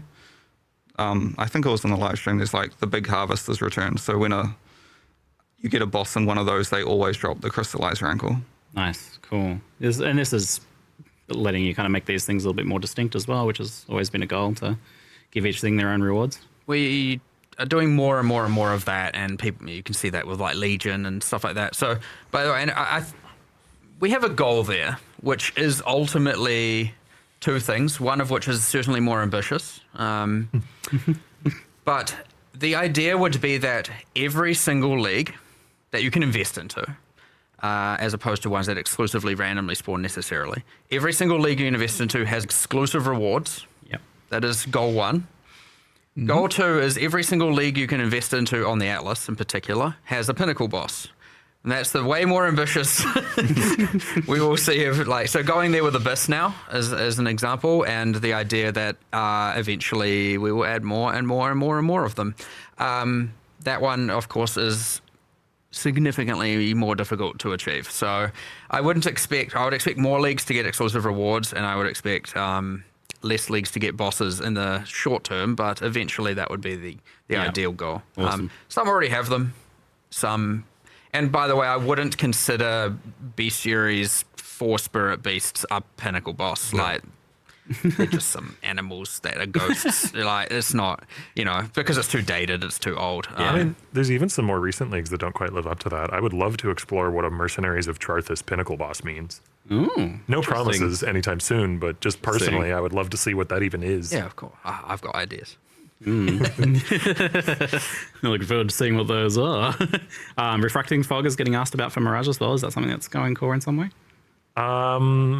Unless you did something along those lines, Andrew, I don't think so. Yeah, I'm pretty sure all of the other Mirage exclusive currency is cooling off for a league. So the Refracting Frog and all the Coins of Power, those type of things. There's a waiting until kind of Mirage goes core. Yep, and we'll reevaluate then if we want to keep them in Mirage, keep them in the game, or move them somewhere else. I know we had a bit of a track record of saying things will go core, and then they, we got now we've got Mirage on the list, we've got Harbinger on the list. Then the others that are we had Mercenaries on the list. Toda, maybe. Yeah, Toda was one. Sort of. But the idea is, we were like, okay, we're getting too many things that we're saying we will eventually do. Let's actually try and do some of them. And then we're like, okay, Mercenaries is the one, so that at least we're getting that done. I want people to be reassured that we're not just building up an eternal list of stuff we're never bringing back. And I will at least say we are actively working on Harbinger, right? I don't want people to think that's ignored. Nice. So Mercenaries. Before everyone, I don't know why that would come up again. Balance-wise, making them just saying, not these things are coming. We're not just class doing a soon TM of situation. Power potential. You touched on Abyss as well, and so that's getting a pretty major But you can rework. target With some nice you just gameplay get a updates nice there. power boost But for your build something that you touched on was every- that rewards are PoE 1 structure, though. Like, they're not being copied over from PoE 2. Yes and no. So Abyssal sockets, Stygian vises, Abyssal jewels, those all still exist and exclusively come from Abyss. Great. However, the chests that spawn at the, like rise up out of the ground when Right, Abyss yeah. is complete, those are more varied now. So it's no longer just like, here's a rare chest that drops stuff. It's, it's a currency chest or a scarab chest or a, weapon chest or an armor chest or a jewelry chest. Like, it's more defined each time. So you get, and that's just better, to be honest. Like, that's having the more defined rewards gives you those moments of, oh, I got a scarab chest. And even when it isn't the case, maybe when you're leveling, you might Act 6 or something, be excited to see a weapon chest when your weapon is kind of crappy. And did I hear there's like a bunch of new uniques with this as well? There are 6 and a 7th that people can find. Some secrets. I think So wait, the 6 can't be found? No, a 7th that people can uncover how to get. Let's put it that way. And just to be clear, I realize this is a little bit confusing in hindsight. There is a new pinnacle boss. There are still the liches. Yep. They are Okay. still there. And they still have their drops, so it is entirely new pinnacle means new uniques, and a mysterious one. And the Delve, this is maybe a little Secret one, eh? hyper specific, but the Delve Abyssal City still has the old Abyss monsters if you're feeling nostalgic. Oh, okay. Nice. In case you missed those. I did feel that about Breach a little bit at one point there, so that's nice to hear. People are a bit worried about things like invulnerable snakes and weird smoke cloud mechanics coming over as well with this change. That's kind of that's the potential downside of what is like otherwise a very exciting thing. Is that going to be the case here? I arguably spent too much time, not arguably, definitively spent too much time on the Abyssal monsters as we ported them back, giving most of them new skills.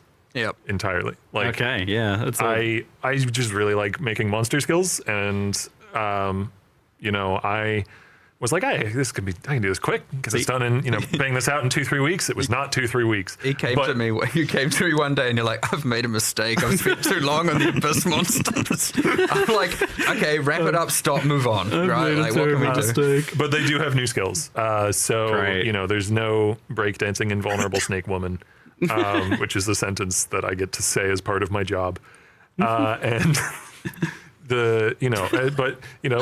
now you get to learn what the new skills are that the Abyssal monsters will have for you in PoE 1. That's excellent news, and that's making the games more distinct while like taking some of the good stuff from PoE 2, but keeping PoE 1 its own thing. That's really cool. That was kind of the original impetus. That, and I do personally like working on monster skills, but I personally very strongly feel that when we're taking from PoE 2, which is a thing we should definitely do. If we don't, then we're not going to have the resources to deliver big enough, cool enough leagues. We should do as much as we can to make it feel distinct in PoE 1. So you might see a monster that looks familiar, but it's going to do all different things. Oh, yeah. That's exciting. Reuse the art, adjust the game design is generally the philosophy Cool. there, Yeah. right? Yeah, why wouldn't you? That makes perfect sense. Absolutely. So another I was kind of surprised about just how much stuff is going on in this, because you also have a Legion kind of set of improvements as well, with a whole new reward system for that, which is exploring something that you've been doing a bit of lately, which is being able to modify uniques, which is always kind of exciting and interesting. So what unique modifiers can be ported over to a new item with this new Legion unique crafting system? Drew's territory. Well, to clarify first, there's 5 different crystals that can drop. Each of them is associated with one of the Legion factions. Okay. So, for example, the Marraketh faction drops one that allows you to enshroud your unique body armor items. Okay. So it's only armors. You can't do it on jewelry, you can't do it on weapons. So you have shields and gloves and helmets and boots as well. Yeah. But you can enshroud any unique armor in the game that isn't corrupted, I don't think. So you can take boss uniques, like... You can't create boss uniques. No, No. you can't create boss uniques. Yeah, that You would go But be you from can consume boss boss unique. Yeah, unique. you wouldn't You want can that. take a mod from a boss unique, and it's effectively like you applied an ancient orb to the item. So Yeah. it will randomly transform into a new core droppable unique, like a lightning coil or something. That's so cool. And the implicit will be the boss unique. That's so cool. Or one of the mods, yeah. And that is an implicit, so it competes with Val orbing. Yeah. This is an alternative to Val orbing. Yeah. Unique. I might be jumping ahead here, but I will say Well, I'll say at the moment we've done a big pass on Val implicits. So Val implicits also are much stronger than before. We will explore that a little bit in crafting So for sure. It's not entirely super duper power creep, but you'll definitely there'll be some combinations of these unique items that you'll be really looking for. Cool. Don't worry. We'll touch on that in a bit. The balance of the vestigial uniques, the balance is not. It's not like 1-to-1, right? It's Where we can keep it 1-to-1. Oh yeah, of course. We try to keep it 1-to-1. But for example, something like Comb's Heart, we aren't sending 1,000 life across to the new item. I think no it's like 1,000 life lightning coils. I think That's it's a lot, like though. it's like 250. I think. Yeah. 250 life lightning coils, pretty good. That's good. kind of juicy. I mean, I'm excited for Facebreaker with Doriani's touch. Right. That's my If I can build get a couple Yeah. decided right there. So it seems like this is only taking the definitive mod off the unique, not just like some it's random. Usually thing that's a lame. single specific mod. So if an item has like 5 different mods, there's only one specific one that it will port over. So you'll kind of know. Yeah, there's a few cases like Shaper's Touch and 3 Dragons where they've got like a cycle of 3 mods Right. Yeah. where it will randomly pick one of the 3, but generally it's just one specific mod. Yeah, that's fun. So the flavor, the main thing, the thing that you care about typically is going to be the thing that comes over there. That is very exciting. I quite like this unique crafting stuff. It's cool. good to see you exploring that. I guess it's somewhat similar to Elder's Legacy, right? Like a little bit. The funny thing is, I think we designed these independently because we figured this out pretty early on in League development. So this would have been like 4 months ago or so that we figured out this is what we're doing for Legion vestigial items. And then I was talking to David, who's one of the PoE 2 designers, and he's like, oh yeah, we have this really cool thing where you can put a rune that takes the unique mod and puts it on another unit. It's like, what? You We're stole doing our that in idea. PoE 1. But it does feel very different, to be fair. Yeah, so I feel like this same concept is like all of a sudden being explored from a bunch of different angles by different people, which is kind of cool because you're going to arrive at a bunch of cool ideas that, you know, eventually you can. It's the actual literal case of the great minds. Well, just minds think alike. I won't say we're great. We're just we're just minds. Come on. So that is like a pretty exciting new thing that you can do with Legion.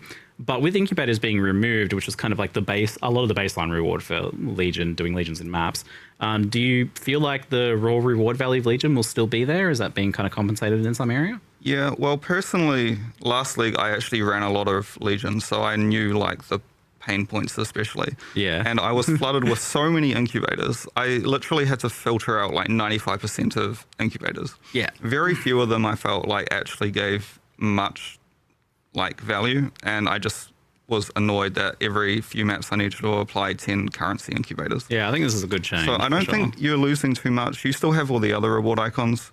Like another thing to note is, I think it was mentioned, is like Abyss Jewels are now exclusive to Abyss. Yeah. Talismans are now exclusive to Talisman. Yeah. So Legion has a smaller pool of rewards, means you are seeing things like currency rewards, scarab rewards, unique rewards more commonly because we've removed those other rewards. Right, they're not being replaced. Yep. Like instead of a random incubator that you're filtering out, it's going to be a currency box or something instead. So that makes sense. It's a nice side benefit of this whole, ongoing effort to get each league mechanic to give its own special thing exclusively. Yeah. Because it kind of incidentally buffs the rewards of other league mechanics too, Like, were you ever really excited to see an Abyssal Jewel from Tujin when you rerolled his shop? You won't see those anymore. And now you might be excited to find a high level Abyssal Jewel from Abyss because the market isn't flooded by 1,000 people clicking reroll on Tujin every day. Yeah, this is absolutely the right move. It gives people their niches, their little thing to be proud of. Like, I'm supplying the Abyss Jewels to the market.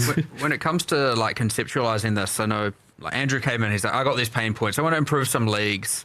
And I think the thing we're trying to do here, and I hope, it's something players prefer, instead of going fix a little bit here and a little bit there and a little bit there across all the leagues, I'm like, let's just go all in on a league, do the exclusivity, give it an identity, be it a pinnacle boss or a reward system, upgrade it to uniques, fix all the problems with it, full fresh coat of paint across the board, and also quality of life, any just like, the whole, you couldn't break out, you had to find the last monsters when breaking out a legion, and now you don't need to, is like, honestly, huge difference. Yeah, that was me last league. I'm just cycloning through the whole Legion, and I'm just going back and forth over it multiple times, being like, why won't you start? Because I haven't tracked down the last monster hiding around a corner. But we're trying to just make like quite good packages out of these upgrades, as opposed to just like, it would have been really easy to just fix the few, like that problem and a couple others with Legion, like getting rid of the icons, so you don't just have those arcade style reward icons covering your screen in domain,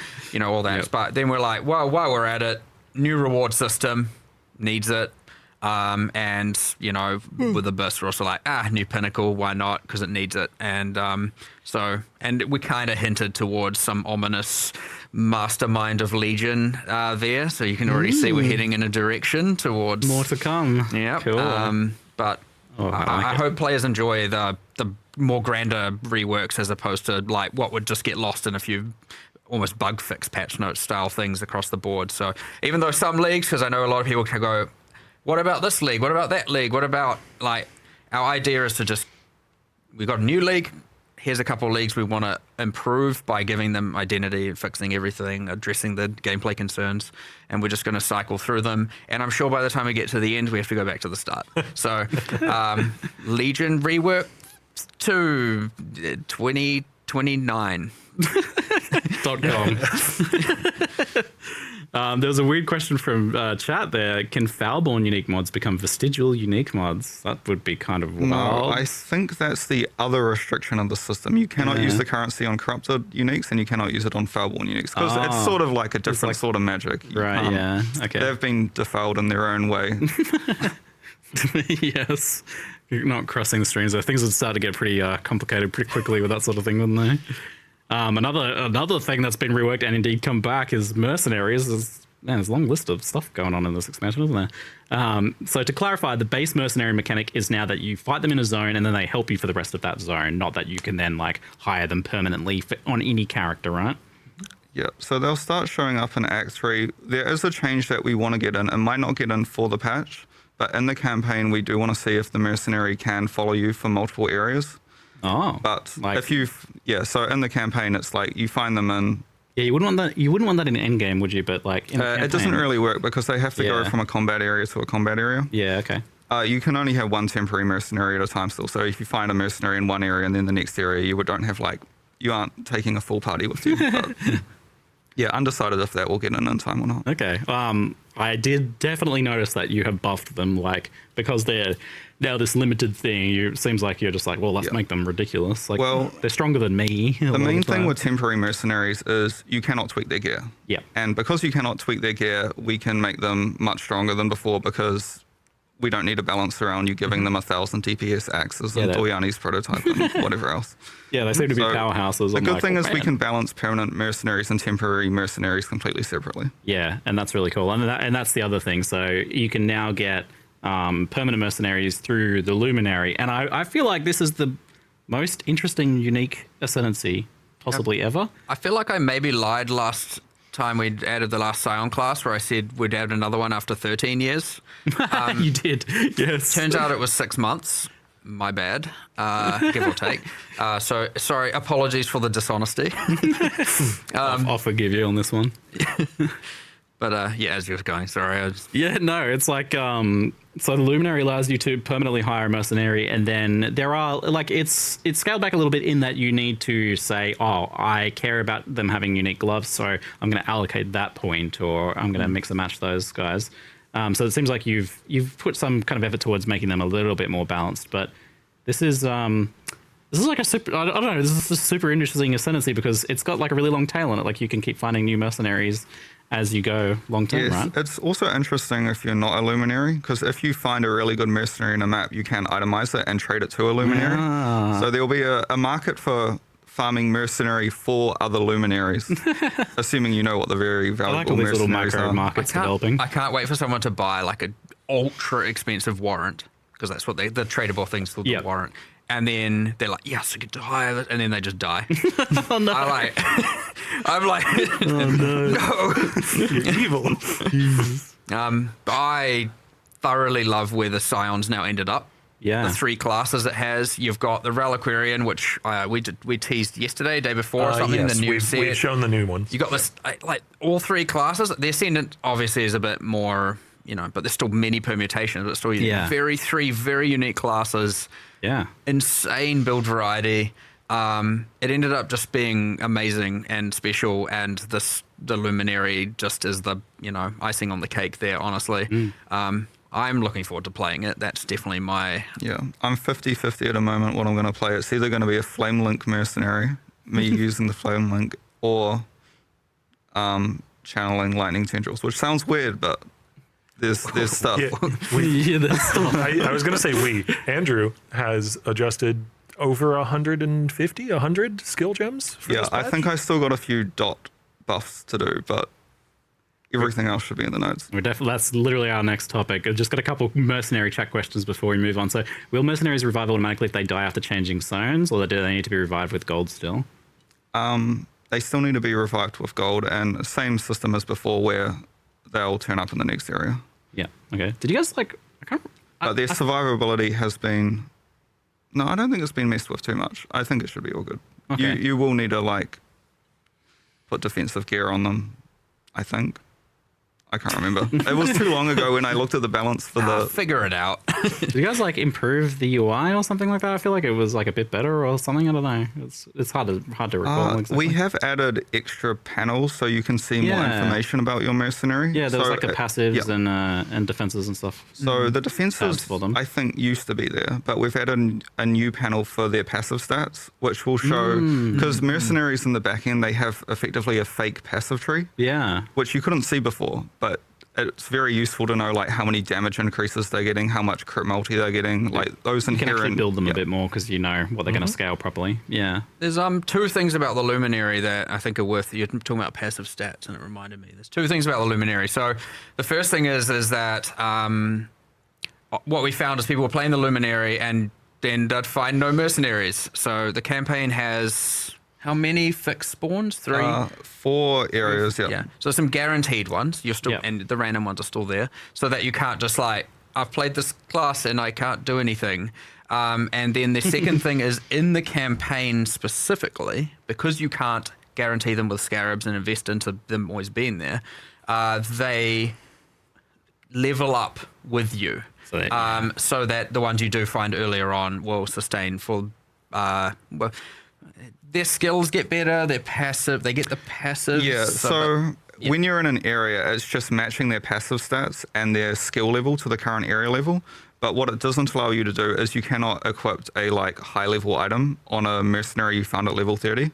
So you can't give them high level items, but all of their passive stats and skills. I think this benefits spellcaster mercenaries a little bit more than the attack ones. Yeah, but without that, honestly, it was a little bit dire, leveling up as well. Yeah, I ascended and I immediately found one in Scepter of God, which was the very next zone I went into. So I was and then since then I've done 1 or 2 extra acts and I found another 5 of them. I found one of the the higher end, whatever the next tier of the mercenaries is called. Infamous, I found an infamous kineticist, and it's oh, that's the big money right there. Yeah, and then I went into another zone, and there was one of the temporary ones, and I got those guys, and I was just sprinting through the zone, and he's slamming, teleporting, and she's throwing bolts down everywhere. I'm like, nice. Yeah. That's pretty fun. It's gonna be fun in endgame when you get a good temporary recruit on top of your already luminarious. I get to be a support character without friends. my mercenary friends. Absolutely. Will Triathlon and skill gems drop from mercenaries now, or they remain exclusively as a heist reward? It's another question. Yeah, we've moved them back to mercenaries, so they no longer drop in heist. That makes sense. You want each thing to have its own unique rewards after all. Will there be a forbidden flame and flesh jewels for luminary ascendancy nodes? Oh, I imagine not, right? No, there won't be.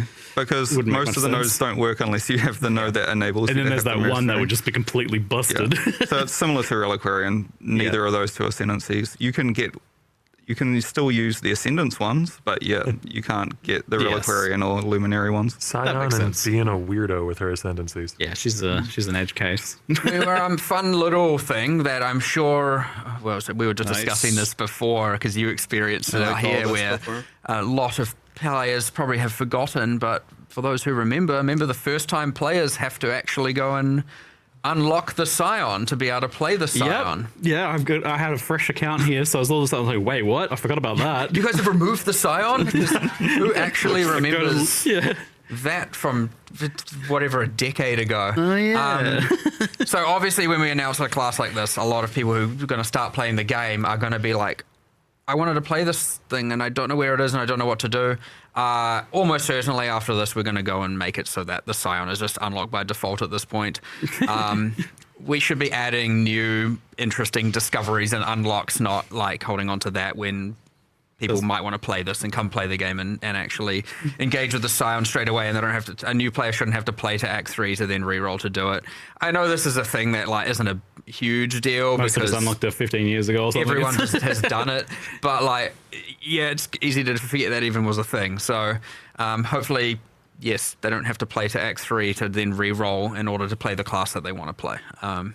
Which is a little bit sad because it was a fun thing at the time, but honestly, I forgot about it for 8 years or something. I don't know how long it's been. Most of us did, indeed.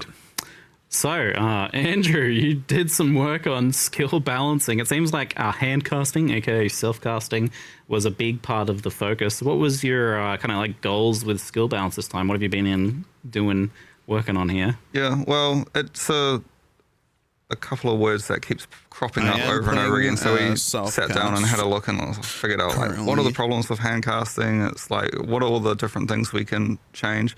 I mean, the general thing from my point of view is I think hand casting is like not bad in the campaign and like early campaign, but I think it falls off quite a lot in the middle game. And it comes back online very, very late game because you have a lot of very unique interactions like life stacking, that type of thing, which can then push it to be like very, very competitive. So a lot of the focus here was adding more scaling into that mid game, especially. Yep. But also the fact that we have like hundreds, I think it was like 180 spells that were like viable damaging spells that we could like were candidates for balance effectively. Yeah. So it's like, you have so much choice. Why would someone pick one spell over the other?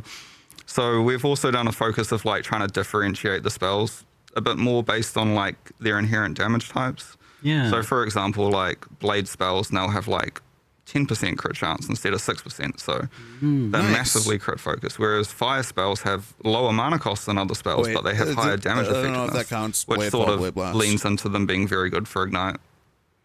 Yeah, I noticed you were doing more elemental distinction as well. Yeah, so like I saw similar kind of reasoning behind cold and lightning as well. Like lightning is faster, but higher mana cost. Yeah, so lightning will be interesting because lightning has like all of the cast speeds are faster, but the mana cost is also higher. So that's like a double whammy for like how do you manage the mana on that, and then if you're doing archmage things as well, especially. I mean, that can be a good thing. It's a good thing to have the higher mana cost potentially. Yeah, I mean, archmage doesn't scale off. I don't know. There's not a huge amount of things that scale off current mana cost anymore. I think there are a few, in which case that is actually a buff for those. All those lightning spells. Like unique or something, right? Yeah. So that's a bit stronger distinction there. I saw you're also kind of like, any kind of pure ice spells are getting a chance to freeze, and I saw a chance to shock going in. It's like, why doesn't this skill have 25% chance to freeze? Yeah. The annoying thing that I found with freeze is that like it's such an inherent part of a cold build's identity. Yeah. But most skills just can't freeze unless they invest into critical strike chance. So having a bit of like chance to freeze inherently on some of the very basic cold spells will make freeze actually be something that you'll notice early on in the game. Cool, yeah. And it's not just that though, like I definitely noticed some pretty substantial damage buffs for a lot of these skills too, which is important to like give a bit more diversity. I even noticed in the early game, it's like, I don't feel necessarily like I have to rolling magma quite so hard. Yeah, I think there weren't a huge amount of, like, to be honest, a lot of the changes were to the growth of the spells. Like, for example, channeling spells, because they don't have a huge amount of, like, different axes for scaling, we've increased, like, the damage growth on those. So their damage isn't, like, hugely different at, like, level 1, but it ramps up quite a lot more throughout the game. But we deliberately just nerfed Magma Orb very, very early game, just so you don't feel compelled to use that one spell. Please try something else. The curse of Magma Orb is finally over. I mean, there'll be a new curse. But hopefully we'll change it more frequently than we have with Maybe Magnius. of the mine hard out early for spell builds. So Along that line, there is the classic, meta nerfs, so to speak, that we like to do every league. But Andrew's a specialist at just give me a giga spreadsheet of numbers, and he is the king of just change all the numbers of all the things. Like most people are like, oh, there's multiple hundreds of things to do here, and they're a little bit reserved. And Andrew's just like, yeah, all good. Let's go through every skill in the game. Let's do it. Oh man, there's a long list of. It's going to be some long patch notes this time around for sure. Oh yeah. Yeah, not to say there aren't any like nerfs related to. Well, one other thing is because we're buffing a lot of the spells, I don't want to just buff every channeling spell in the game and everyone's like, oh no, I'm playing totems. No, I'm playing mines. So do note there might be some like counterbalance there. Yes. That's a good thing. Otherwise, you're not even necessarily then making people want to handcast, right? Like, obviously. So. Yeah. Do you think that there might be a need in some areas for any sort of like mechanical changes to handcasting and channeling in particular? Well, there is a dream, and the dream is cast while moving, but that is... I don't know if we'll ever see that in PoE 1. So that's a tricky one, It isn't it? requires the new rigs, I assume. We will someday. One day. One day. That one's an actual long time away, though. That's not like but it will come. We've explained that a whole bunch of times. It's the exact same reason why there's no WASD. Yeah, I see the question, and we've answered it before, the WASD question, but that's the same thing. We understand it kind of needs the rigging to work. We understand how popular those things will be, and it will happen. It's just taking its time, and not due to us like not caring. There is a whole department actively working on aiming towards this goal. Yeah, all the time. Yeah. So ironically, with the discussion and like a lot of the focus being on hand casting, self casting, and trying to make those better comparative to like triggered and other means of getting spells out, which have been dominant in the past, there has still been a lot of questions about cast on crit and cast while channeling, and those feeling weak. Interesting. So it's especially like cast on crit players seem to be like lamenting the loss of awakened cast on crit, for example, and feeling like they're a lot weaker now, or that's a lot less viable. Is that something you've considered or looking at in the future at all? There is this new node on Assassin, which is sort of insane for cast on crit. Interesting. If you're familiar with bifurcation, and I don't know if it was shown in the live stream, but if you're familiar with crits bifurcating in PoE 2, we've pretty much ported the exact same mechanic back to PoE 1, which is especially effective on cast on crit. That was a whole can of worms, that thing. I'm surprised you're opening that one again. Yeah, cast on crit, I'm like, sort of just ignored this patch. Cast while channeling, though, feels a little more like you are casting it yourself, although you can cyclone, cast while channeling has received some buffs. I don't think cast on crit has really. Okay, yeah. Apart from maybe something with Assassin. Apart from Assassin might be very, very strong for it. Yeah, I'll ask more about Assassin later, although before there was the exceptional support. We should probably touch on that. So you did the removal of the Awakened supports and then the new exceptional supports. And now that we've had that for a league, I'm just curious. I've seen some questions here and there about it, and I've seen people saying, especially like dot builds, maybe poison builds, I feel like they lost a lot from the transition. You know, they had a bunch of damage now before that they don't have now. They were kind of already something that was a bit capped in terms of damage. The problem that a lot of those non-ailment dots have is there's very few mechanics that you can do something like super interesting with. Yeah. And previously, a lot of the old Awakening supports were just pure damage multipliers. All the supports they used were like Awakened Burning Damage, Awakened Deadly Ailment, or not that one, but Swift Affliction or whatever. So, yeah, they certainly did lose a little bit of damage at like the super endgame, but hopefully I'm undecided. Like I said before, we've still got some like, I've got a specific list of spell dot skills, which I haven't exactly figured out how I want to buff yet, because it could just be damage growth. But I think the correct answer is we add more different, it could be support gems, there could be just some in-game itemization that like adds extra axes of scaling to these skills. It was shown in the live stream, but one of the packs is very focused towards these. Yeah. The Pact of Gore, depending on like how many different types of non-damaging dot skills you use, you'll get like a huge bonus to their like damage and. So there's still some stuff that's going to come in the patch notes as probably early next week. So the dot skills, as you mentioned. Oh wow, this patch then. Maybe, unless he decides not to. And we were even working on some. We're working on some keystones for casting that we haven't quite figured out. But the hope is to be able to do them. Like kind of one for fire, one for lightning, one for cold, something like that. Wow. No promises, but they're close. We're like 80% into solving it, and there's just a few bits left. But we exciting. didn't want to add something too kind of convoluted, and so just trying to find out how to simplify them and make them feel a bit more fundamental, as opposed to just like a confusing mess. And if some of that can just be a matter of descriptions, which... Oh my God. Also, I don't know if people notice, but we have the helper text system now in PoE 1. Yeah, the tooltips. Yeah. I definitely noticed that. I love tooltips. I just remembered. I was like, we didn't talk about it. I was like, wait a second, that's a tooltip right there. Yeah.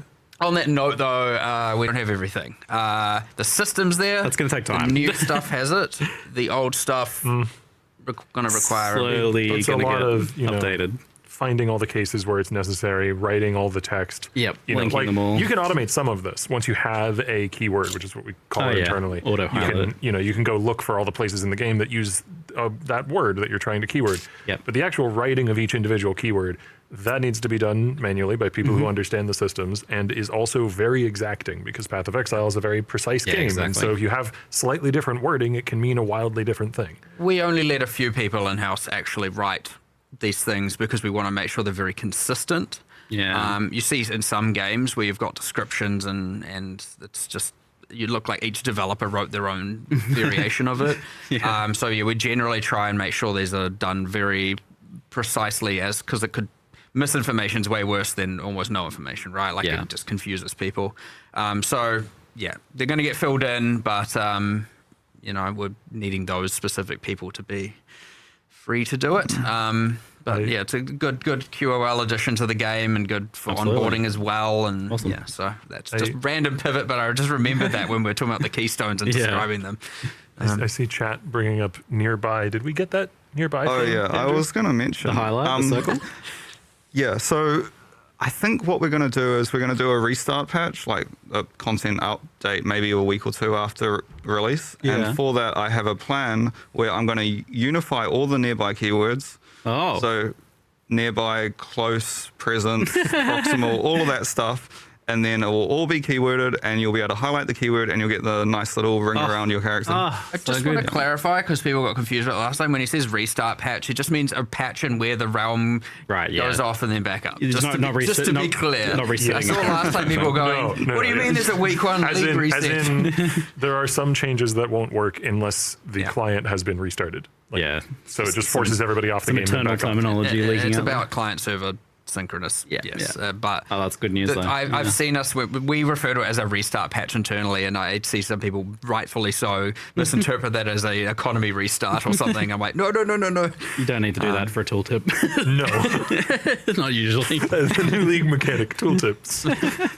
So we've had the assassin rework, and how do you feel like that landed? And there was also kind of like linked questions about, well, we talked about cast on crit, but also like elusive not feeling very good to build around. But I think before you could refresh it, but not anymore. Yeah, I feel like when we reworked it, it landed a little bit too weak, which is why we're making changes this patch. Yeah. Not just, it's mostly because it's an intelligence ascendancy, and so we can like put it under the umbrella of self-cast buffs. But do note that the death marked node, the one that applies assassin mark, that has also been massively buffed. So cool. If that node is much stronger for attack builds, then hopefully assassin is also viable for them too. Control F assassin in the patch notes then. That's good news. Yeah, because I was doing a little bit of research on that, just kind of see where it landed, and ultimately it was like 2%. It seems like the shadow ascendancies in general are all a little bit low.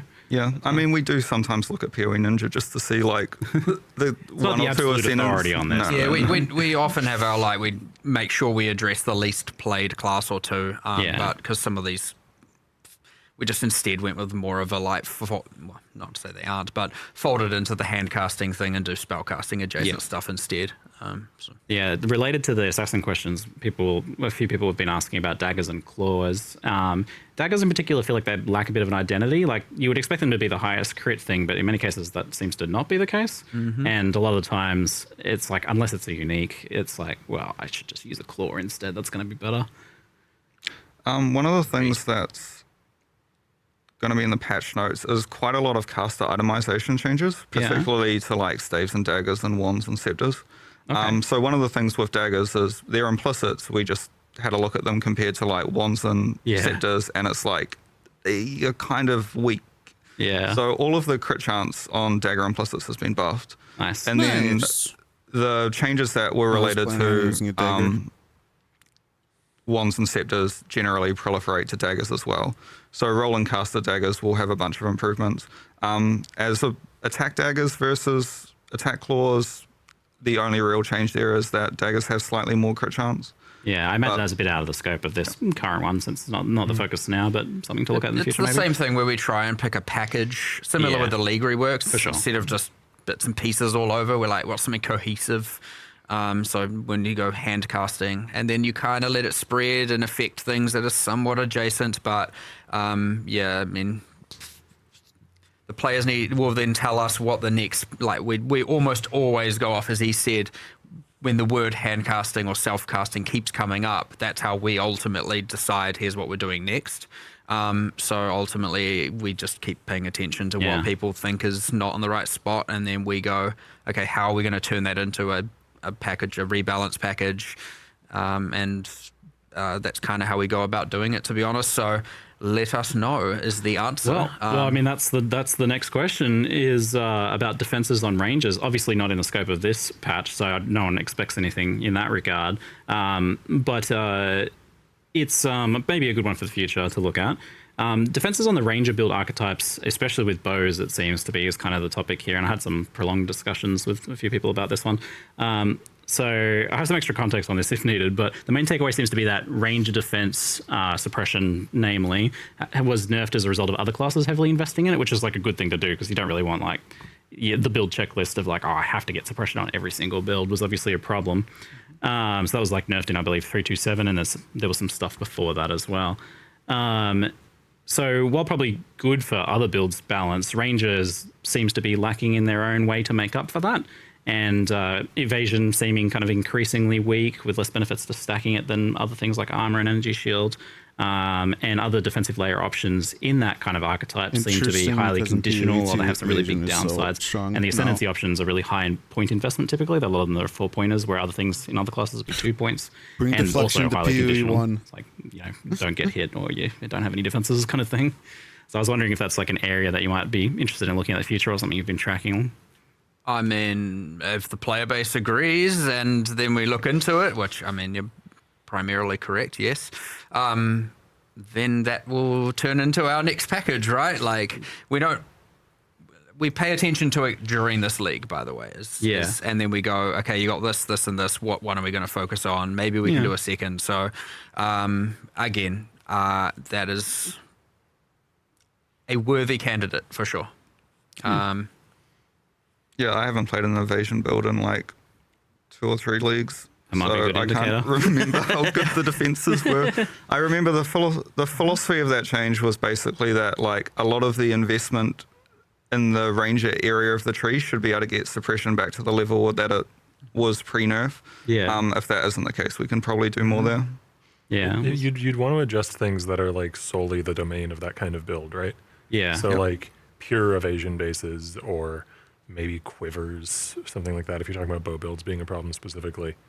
Well, it could be we do it more dex, stuff. like if you dexterity focused kind of defenses pass plus weapon distinctions, like if you're talking about attack claws and daggers, like I can already see this coming together and becoming a bit of a thing. So even if it's not just defensive, it could just be something to do with that.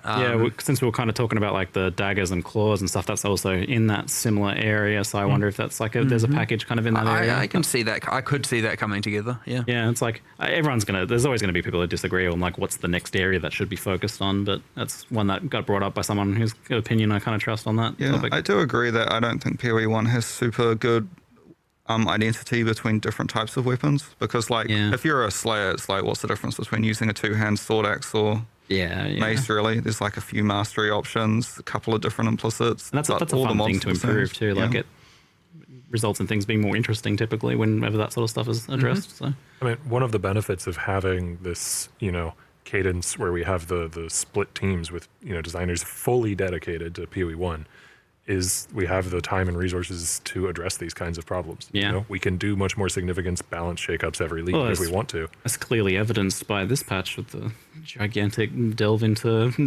the various problem areas. It's good news for sure. Production, can we scroll past this part? Yeah, a bit down further. Thank you. Cool. Another thing that got mentioned that I don't know if it was mentioned at all in the... Well, okay, so you mentioned something about Val orbs, and this is connected to this. So, synthesis. You mentioned something's happening with synthesis modifiers. Oh yeah, we're just getting rid of them. Nice. That is the thing that's happening. Yes. Good riddance. Yeah, well, to be fair, the synthesis unique items are still unchanged. They still can get synthesis implicits, but they sort of... We've never really liked they're just like item bloat, and they don't really have a specific home in the game currently. So why have synthesis implicits when you also have Val implicits, and it sort of removes the identity of implicits on like weapons, for example. So the whole identity was you take multiple for those who maybe remember the league, you take multiple items explicits mods and put them as implicits on something. Like the whole idea was that you're turning explicit mod power into implicits, and then we removed that conversion process and then just had... So really what it just looks like is there's just a random amalgamation of different modifiers that are implicits on these items. But it's like, you never synthesized it. It's just an item. So even like just immersively, it's just like, or narratively, or in world, it's like, what does this even mean? Now that there's no actual crafting bench to achieve it that Synthesis had during its league forever ago. But yeah, then it's just like, okay, now you've just got this amalgamation of so many different stats that are just contesting with designs, well, ultimately blocking design space. Really fucked with the synthesis mods. They don't really have a purpose, so like we just eradicate it so we can free up some, make some of these other things more powerful, or free up some design space to be able to do some more stuff in the future. Which we then did immediately use, right, Andrew? Yeah.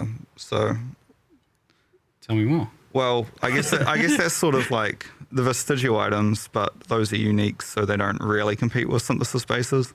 But the main thing we did is we took most of the interesting, powerful synthesis implicits and turned them into Val corruption implicits. Yeah, so you can corrupt a ring and get +1 frenzy charge, for example. Well, that's a potential big buff to Val orbs. Then it seems like that's a much more interesting thing. You'll see it in the patch notes, but in doing like the Abyss changes, we've ordered all the mods on Abyss Jewels, and we've removed bad ones, buffed weak ones. Same for all the Val. I think we got rid of the increased damage versus abyssal monsters one, right? Yeah, I think that's gone. I think I petitioned you to get rid of those like years ago, and now I didn't even ask you this time. I just removed it. Yeah, get rid of them. I don't know why I ever would have defended that. Fever dream.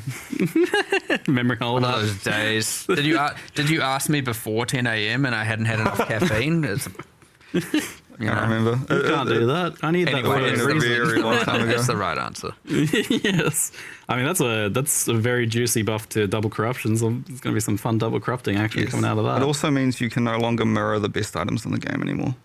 Yeah. I was going to say, like, this is the sort of change that affects, like, very, very pinnacle high-end crafting, because, you can't get those crazy bases to craft on now. The only small reservation is it sort of removes a little bit of the value from the leagues that actually did, for some reason, drop synthesis items. So, for example, Ritual Which is everything and Heist. But synthesis, let's be clear. Yeah. So, those might be the next leagues in the future on the, like, let's audit their rewards, make sure their exclusive rewards are, like, much more powerful and interesting. It somewhat bounces in the other direction, though, because there's a lot of leagues that'll generate corrupted items as outcomes, and now those can be much more of a jackpot, right? True. Yeah. Well, so part of my follow-up question was, like, it was at some point mentioned that we would get the ability to add synthesis item drops back to synth maps, because that was always like one of my favorite things. It's like it's such a high variance, fun win thing. It's like, oh yeah, man, rings are dropping with synthesized implicits. Like, that's awesome. So now obviously that's not going to be happening since they're not a thing anymore.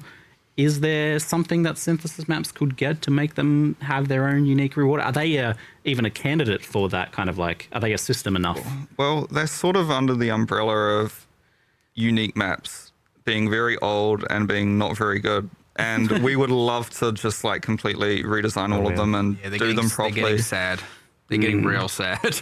Yeah. It came up as part of the Atlas anomaly discussion. You know, there was a point where we were like, should all unique maps just be Atlas anomalies? And should we then do a pass on all the unique maps to make them more worthy? And it was just too much of a rabbit hole of work at the time. You know, it was maybe a month before release, and that's not the point in the development cycle where you can make that kind of decision. Yeah. I will mention one thing though. Doryani's Machinarium is no longer required for challenge completion. However, Doryani's Delusion, the unique boots that drop from the map, have been like, they always drop corrupted with an implicit, and they've been massively buffed. So they're very high variance. So you'll want to run that map to find some that's potentially crazy boots. Awesome. So we recently had some of the bigger Chaos Orb sinks removed, probably causing the quick spike to 300 plus Chaos to Divine ratio that was in Mirage, compared to the more typical 150-ish that we had in Keepers and before that.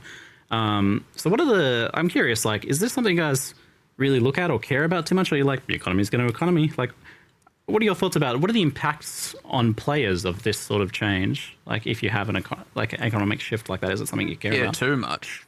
I mean, not if it's too. That's the impression I've got in the past. If that like was 3,000, whatever. Obviously, the magnitude matters. It's not to say it isn't a thing we might want to consider. I'm just saying, like, it's not a huge deal for sure. Not unless it actually spirals out, like, out of control. There's this thing with the economy that, like, from your guys' perspective, I get the sense that, like, well, this is kind of like the player's domain a bit more. We don't want to necessarily influence it too much all the time. Yeah, maybe the new de facto currency will be chromatic orbs. You never know. Could you imagine? Oh, yeah. I don't know. Not to be contradictory or anything, but, like, I don't personally have much of a horse in the race of the economy part of this, but I really like there being sinks for things because I like things leaving the economy, thus allowing things to retain value over time. You know, it's one of the main reasons that I like personally play hardcore trade over other leagues, because things leave the economy. Yeah. So would I want more chaos sinks in the game? Yes. Yeah. Do I want them in the game because there's a ratio of chaos to divines that's wrong in some way? No. It's just because it's good for the game generally. Okay. Yeah. It is sad when the Chaos Orb as a drop now feels weak, right? I think that is sad. That's the most compelling argument that I see when I'm thinking about this, because I usually ask people when people think about, like, have you seen the economy ratio? And I'm like, well, why do you think it's a problem? And the answers I get are varied and not always super convincing. But the most convincing one that I hear is that the players who are picking up Chaos Orbs aren't getting that kind of like incremental progression towards their thing. Like that's like that appeals to me. I feel for the normies, being one myself. The fewer items that are satisfying to drop. Yeah. Like if it only becomes, here's the only 2 items you care about that drop, that's bad. So yeah, we do have to keep as many drops as possible feeling satisfying, and that is the main motivation to go, okay, if it's crossing it's a gray line, it's like weird, but if it does cross the line, then, I mean, I guess it's not even really a line. It's just the more items we can keep satisfying, and thus you could argue, yes, this is something that we should push for fixing for sure. That said, we have added a couple I'm of burying new, the lead. Yeah, so we've added 2 new crafts. Andrew did the balance on them, so. Oh, only the costs. That might be wrong. We'll find out. There's bench orb crafts for Chaos Orbs now, I saw. Yes. They behave, I mean, if you're familiar with the PoE 2 Chaos Orb where it removes a mod then adds a mod, there's one that does that, and then there's one that removes 3 mods and adds 3 mods. So you can kind of use these to try and salvage items that have a really good mod that you want, but a bunch of other trash. Interesting. It's hard to tell the impacts or like how much that'll be used, but it's an option there. We'll see how that plays out. But yeah, that's going to sink a few Chaos Orbs. I saw that one of them was like 8 Chaos or something. We'll keep an eye on it. I wouldn't want Chaos to become pennies, you know? Which you could argue they're 1/3 of a penny right now, I guess, depending on what your definition. You call a divine a dollar? Depends what your dollar is, I guess. Well, I would argue the divine is somewhat of a dollar. But we'll keep an eye on it as well. But again, the ultimate philosophy is we should be keeping as many drops as possible feeling satisfying. That's the goal. So anything that goes away from that is technically in the wrong direction. It's just, it can get a little bit away from it without us having to take action. Sometimes there are short-term things that influence, not to say that that's what's happened here. Yeah. And then they just course correct next league. And sometimes there are things that are needing addressing. I don't have an exact answer for it now, which is why I'm kind of being a little bit vague, because we need to discuss and figure out what to actually do. Hard to promise things at this point, but yeah. Well, we've kind of touched on it a little bit a few times, but bestiary is had to have seen some changes to its beast crafting. You also mentioned like the specific beasts are dropping specific talismans as well. Side note on that, is that something you can target farm in some way since they are specific? Yes, so every single red beast has its own specific talisman it drops. Yeah. So for example, if you want like a Rex talisman, then there is the node on the Atlas tree that increases the chance for like beasts from that specific genus to spawn. That's a cool little buff for so those, yeah, huh? you can... Birds. Oh yeah, a Rex just looks like a some sort of think mammal it's a- to me, I but think yeah, it it's is. a bird. Okay. Is it a bird? It's a bird. I You have can no plus idea. birds. The more likely for the bird species, I'm pretty sure will increase the Rexes. But I didn't actually ever think about how clear the correlation between the genus and the actual monsters is. So I guess it's fine. Whatever. It was one of you mentioned to me that beast splitting is gone. That's obviously a big change for some folks. It's a big crafting thing that was used for some high-end crafting projects or just getting extra value out of certain drops, I suppose, in some cases. So talk us through the removal of the beast splitting. Well, the main thing is I feel like historically beast splitting was never really intended for, or has never really been used for its original intention of splitting the mods from one item onto two items. It's almost always just been used for, I just found the most valuable base type in the game in Heist, and now I have two of them. I mean, it came about because we were looking at the fact that we don't want every simplex amulet to become two, right? Like that. That was where this came in. We started discussing it, and we were just like, is this even healthy at this point? Like, just ultimately every base type that's of value becomes two base types of value. And I get that it's just taking away the value, but it also just honestly isn't necessary at that point. And worth noting, Fractured Fossil has also been changed Okay. I mean, because what way? that does a similar thing. It fractures the item now, like the name suggests. That makes sense. Yeah, it just doesn't fulfill its original purpose. I could see people being a bit like, oh, no, but I liked having two of everything I found. Yeah, but I mean, there's also like, what if you just doubled the frequency of them appearing and removed it? Not to say we've done like that, even by if the you way. don't, it's like the thing you get now is worth like 1.5 times as much or whatever the difference in the cost of Yeah. the beast splitting was. Like it was just pressed into the economy of it anyway. Like so it just became this kind of like obligationary step that you just had to know about, otherwise you were scamming Yes, yourself. Yeah. And in many ways, the new Orflame sense. crafting is splitting items Sure. in a Somewhat. sort Well, of if way. you want to do the original intent of the You can only split keep Yeah, one it's of them. closer to the original. There's a Ducat that's very true. similar to that, That's true. which splits it into a bunch of ghostly forms that each have some of the item or one of the mods in the so original item, and then you pick one. You can take the mod set you want. That's a cool idea. That Yeah, one. so like that is closer to what the beast was originally intended to do.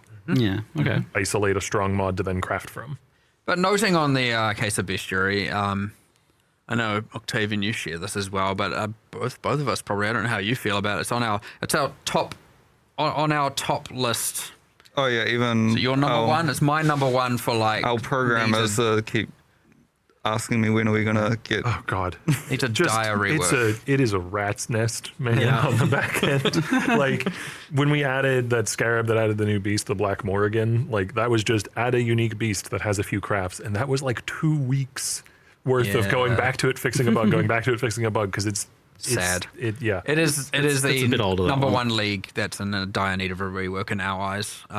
Yeah. Okay. Cool. Monsters are old, the combat's old, the bosses are old, the crafting system has gone through so many different identities and different things to the point where I honestly think it's like kind of lost a bit of its groove. I mean, what I will say is it's a very strong concept, though. Like going and Yeah. capturing beasts, Yeah. like wild spirit beasts, Yeah, is really that's cool. worth And that's figuring kind them of out. why the very original pitch for this league was like, go back to that theme.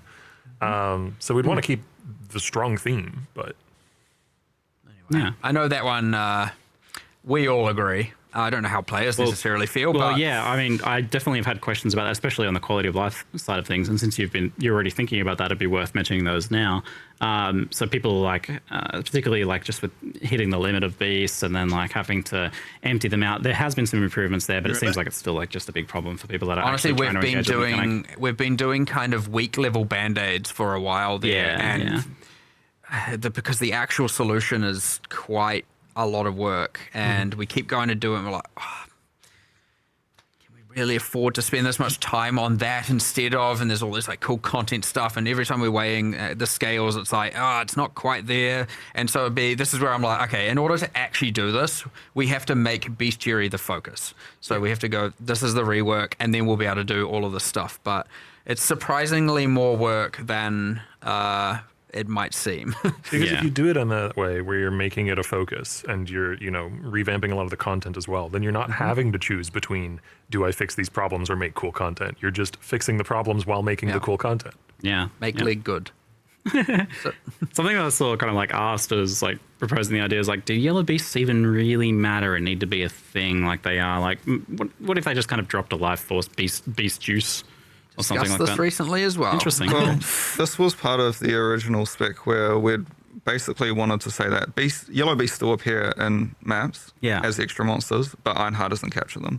And then all of the recipes just require a red beast, and he'll spawn some random other beasts alongside when you do an encounter. When I imagine modernizing past, that's kind of what I imagine, The only problem is that is a lot of programmer work, actually. Yeah. Every solution we came up with was like, all right, we've done all the like 1 day tasks. Now we're in the many day to week tasks, and we're like, it's just getting so. Again, it will be a focus soon. I wonder if that makes it a candidate for more of like a bestiary 2.0, like a more substantial thing, since it is going to be so much work anyway. Just untangle that. Like, not necessarily as an active league, though it could be, but I'd say currently still probability-wise, it's more likely for just a rework. Similar to like Abyss and Legion this time round. It'll be, here's the new league, here's a bestiary rework, insert other things here.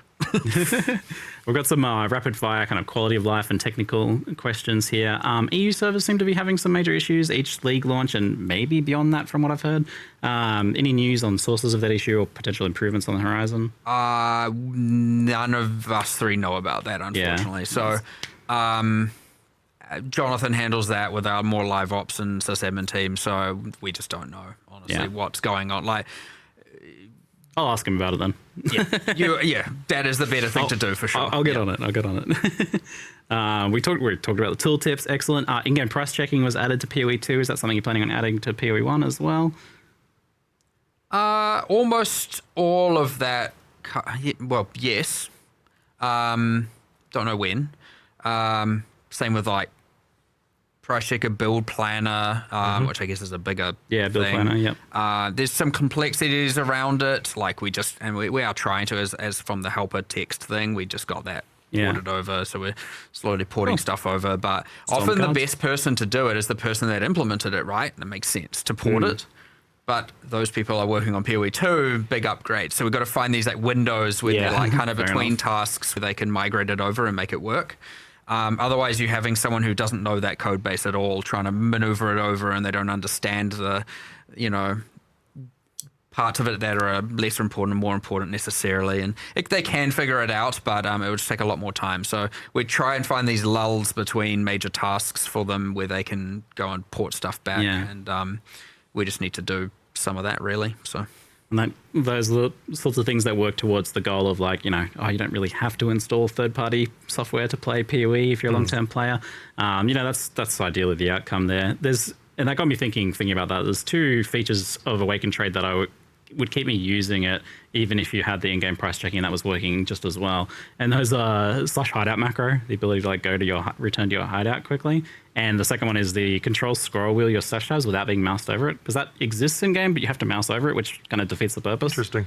So I'm just wondering if those are things that could just become core behaviors. Well, the latter one, I can just go and talk to some UI programmers and see whether we can do that. Both are fully feasible. Please do. The first one I'm less certain of, but we added it. Well, why not? It's just a check I think in PoE 2 there's a return to hideout button if you go to someone's hideout to trade. I don't know if that's in PoE 1 currently. So that might be just like a little gap. Also, to fix. similar to how we bound use town Yeah. portal, like we Yeah, can have it could be a we could hotkey, have a right? return to hideout. That would be amazing. Or just a go to hideout. It just, obviously, it won't always work. Like if you're in an area where slash hideout doesn't work, it won't work. Yeah. But yeah. Yeah, awesome. And maybe then do one for like, slash King's March or whatever the one is that brings you to King's March. And all Yeah, that. that's kind of the one I use the second most if I'm playing that. Half your keyboard just teleports you. Yeah, we've got a lot of hotkeys, but these could be optional ones, I suppose. There's some are more used than others, right? Yeah. So we'll start with those ones before we add a whole ruckus of. Oh, that'd be amazing. If the control scroll wheel's possible as well, that'd be awesome because that's just like when you're transferring stuff from your inventory, you're moused over there. You don't have to mouse over to change tabs and then back and forth. That'd be awesome. Oh, great. Awesome news. The Tota event caught me by surprise. Trial of the Ancestors. I think it caught a lot of people by surprise. How did that one come about? And just kind of like, just quickly, kind of, what are your thoughts on it? Any useful takeaways? Learn some useful stuff about. Well, we wanted to just have like a variety of different events we can run, and it was like we don't want to just keep doing the same thing. And so it kind of was like, okay, we've had this and this. Like we even discussed at the time, going, could Mercenaries be an event format? And we went through all the different options. And then I think there's been a bit of a because Trial of the Ancestors effectively got dismantled after the league. Yeah. And it was like, it's gonna be so much work to bring it back. Turns out, wasn't that much work. Yep. It took a programmer like 1 day to revive it. Yeah. Ended up being way quicker than we had expected. So we were like, well, let's just do it, run it as an event. I know people have been craving it, but let's actually see if it's more nostalgia fueled or otherwise. But yeah. It's one that I see like some people just like they tried it here and they're like, nah, I don't get it, I don't like it. But then I see other people, like I was reading a thread about it today, and they're like, I love this, like I want them to make it core. Like this seems to some people really fall in love with this mechanic. So is it something you want to make core at some point still? We're on ultimately we were like, do we keep it as like a kind of event thing, and that way certain people play it because they love it and others won't, or yeah, I guess there is still the room to integrate it into core and do a bunch of stuff around that, as long as it's obviously, you don't have to do it, right? It's like, if you like that, similar to say Heist, if you are into Heist, there's always a crowd that loves these different things, then you can go do that. And if you don't want to do it, then just ignore it. So as long as it's in that format, because it is quite specialized content. Super. Like it's just totem rugby. The most of anything, I think, the most specialized. So it has a place. We just need to talk about it and figure out where we want it to be. I like Tota. Go core. Yeah, could we scroll down a little bit, production, just so I can see those questions down there? Do the Ducats increased intangibilities? There's some random chat questions we have here. So Depends on the Ducat. Yeah, every currency is just set by myself as to whether or not it does or doesn't. There are a lot of lower level currencies that you would use at lower levels more frequently don't. So like an alchemy orb doesn't increase intangibility, but things that you're using when you're finishing an item often do. So like an exalted orb, for instance. Can replica unique mods become vestigial unique mods? Yep. Yeah, that seems like it would be legal, unlike the other ones. Those are legal. Yeah, because they're just they are just a unique. There are some interesting things you can do, because you can take a replica unique and then it can roll into the non-replica version of the unique, and then it can, in some cases, it can have basically two of the similar mod. Interesting. On the same That's kind of item. wild. I imagine you can't create a replica unique, though, because they're from a specific piece of content, same as boss drops. Yeah, we didn't want to do the You don't want to cheat that. getting all the boss drops and no one's even killed the bosses. Yeah, it's no good. The things it can create are the things you can ancient orb an item into. Yep. Nice. That makes sense. Can we get log into hideout? Or, so like that option that logs you back into your hideout. I think PoE2 has that. As much as no one's going to like the answer, no. They're logging into town is important for us. Yeah. And probably for reasons people won't like. But ultimately, like just to express it, it is ultimately we want the game to feel like a multiplayer game, and we want you to log into a hideout and see other players and be part of this universe where there are other players. And as soon as you can just bypass that, and again, I know people aren't going to like that answer, but that's just where we stand on it. And, not to say it, I used to say it a lot more, but my answer is kind of deal with it. Deal with it. Which, but I know that's not going to be a popular take for sure. Will really we care eventually about be that able to one, switch out honestly. gear in the recently teased Animate Guardian UI? The teaser has locks in the UI indicating that we can't take items out. Interesting. Yeah. Well, the Animate Guardian we sort of just got that in like a week or two ago. So at the moment, it's just very bare bones. You can right click the icon and you can see what items are equipped on your Animate Guardian. Yeah. You still have to go through the really jank process of dropping the item on the ground and using the skill on it to actually equip it. Yep. We do want to actually change that so you can just drag and drop items. Yeah. But I'm not sure if we'd want to allow you to remove items that are on an Animate Guardian. No, that's fair. I imagine it'd be like mercenary. You can put them over. Yeah, fair enough. I think that leads to my final question of today, which is ExileCon is fast approaching, and I think in many people's eyes, it's a lot about Path of Exile 2. Like, it's a big event to announce the big stuff for PoE 2, but is there some stuff that PoE 1 fans should be excited about for ExileCon? Is that a focus? Is something happening there? For sure. It's not PoE 2 con, it's ExileCon, right? We've got two main games, 2 titles, right? And of course, ExileCon will have a thing for PoE 1 and for PoE 2. And I actually saw some people, just before the stream was started, I saw a few people going, last PoE 1 patch for the year. And I went, no, it's not. There is a 3.30. It will be before the release of PoE 2. And so... it's crazy to think there's that many expansions. I know, right? I was talking about this with Jonathan earlier. It's like there's been 30 expansions since the 3 series, right? Yes, we will have another PoE 1 expansion. Already cooking up some awesome ideas, and I'm sure the release next Saturday for us.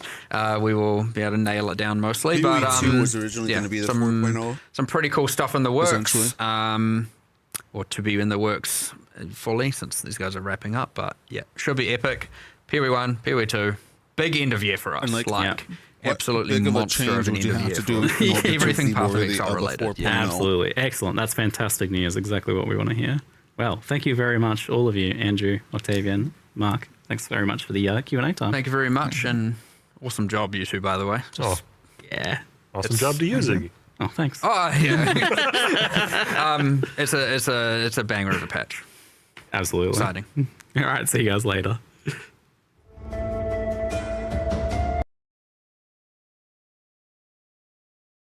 Claim it. Alrighty. That is it for this stream on the live reveal. I didn't really react too much, mostly because I don't like talking over people, even if they're people on a screen.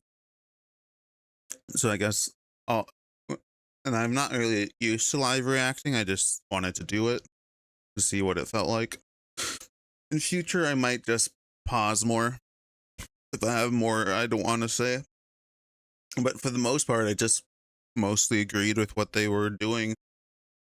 I don't really care about the synthesis stuff going away. I don't really care about a lot of the high-end stuff going away. It's not affecting me too much. It may affect the availability of certain things with the splitting and everything. But I personally didn't partake in any of that too much, so I'm sure there was a lot of high-end crafters who are very disappointed, but I am pretty indifferent to that. I am going to be swapping over to play a game, and I prefer to keep my streams separate when I'm swapping games, so I'm going to end stream, and I will be back after maybe 30 minutes. Maybe decide on dinner.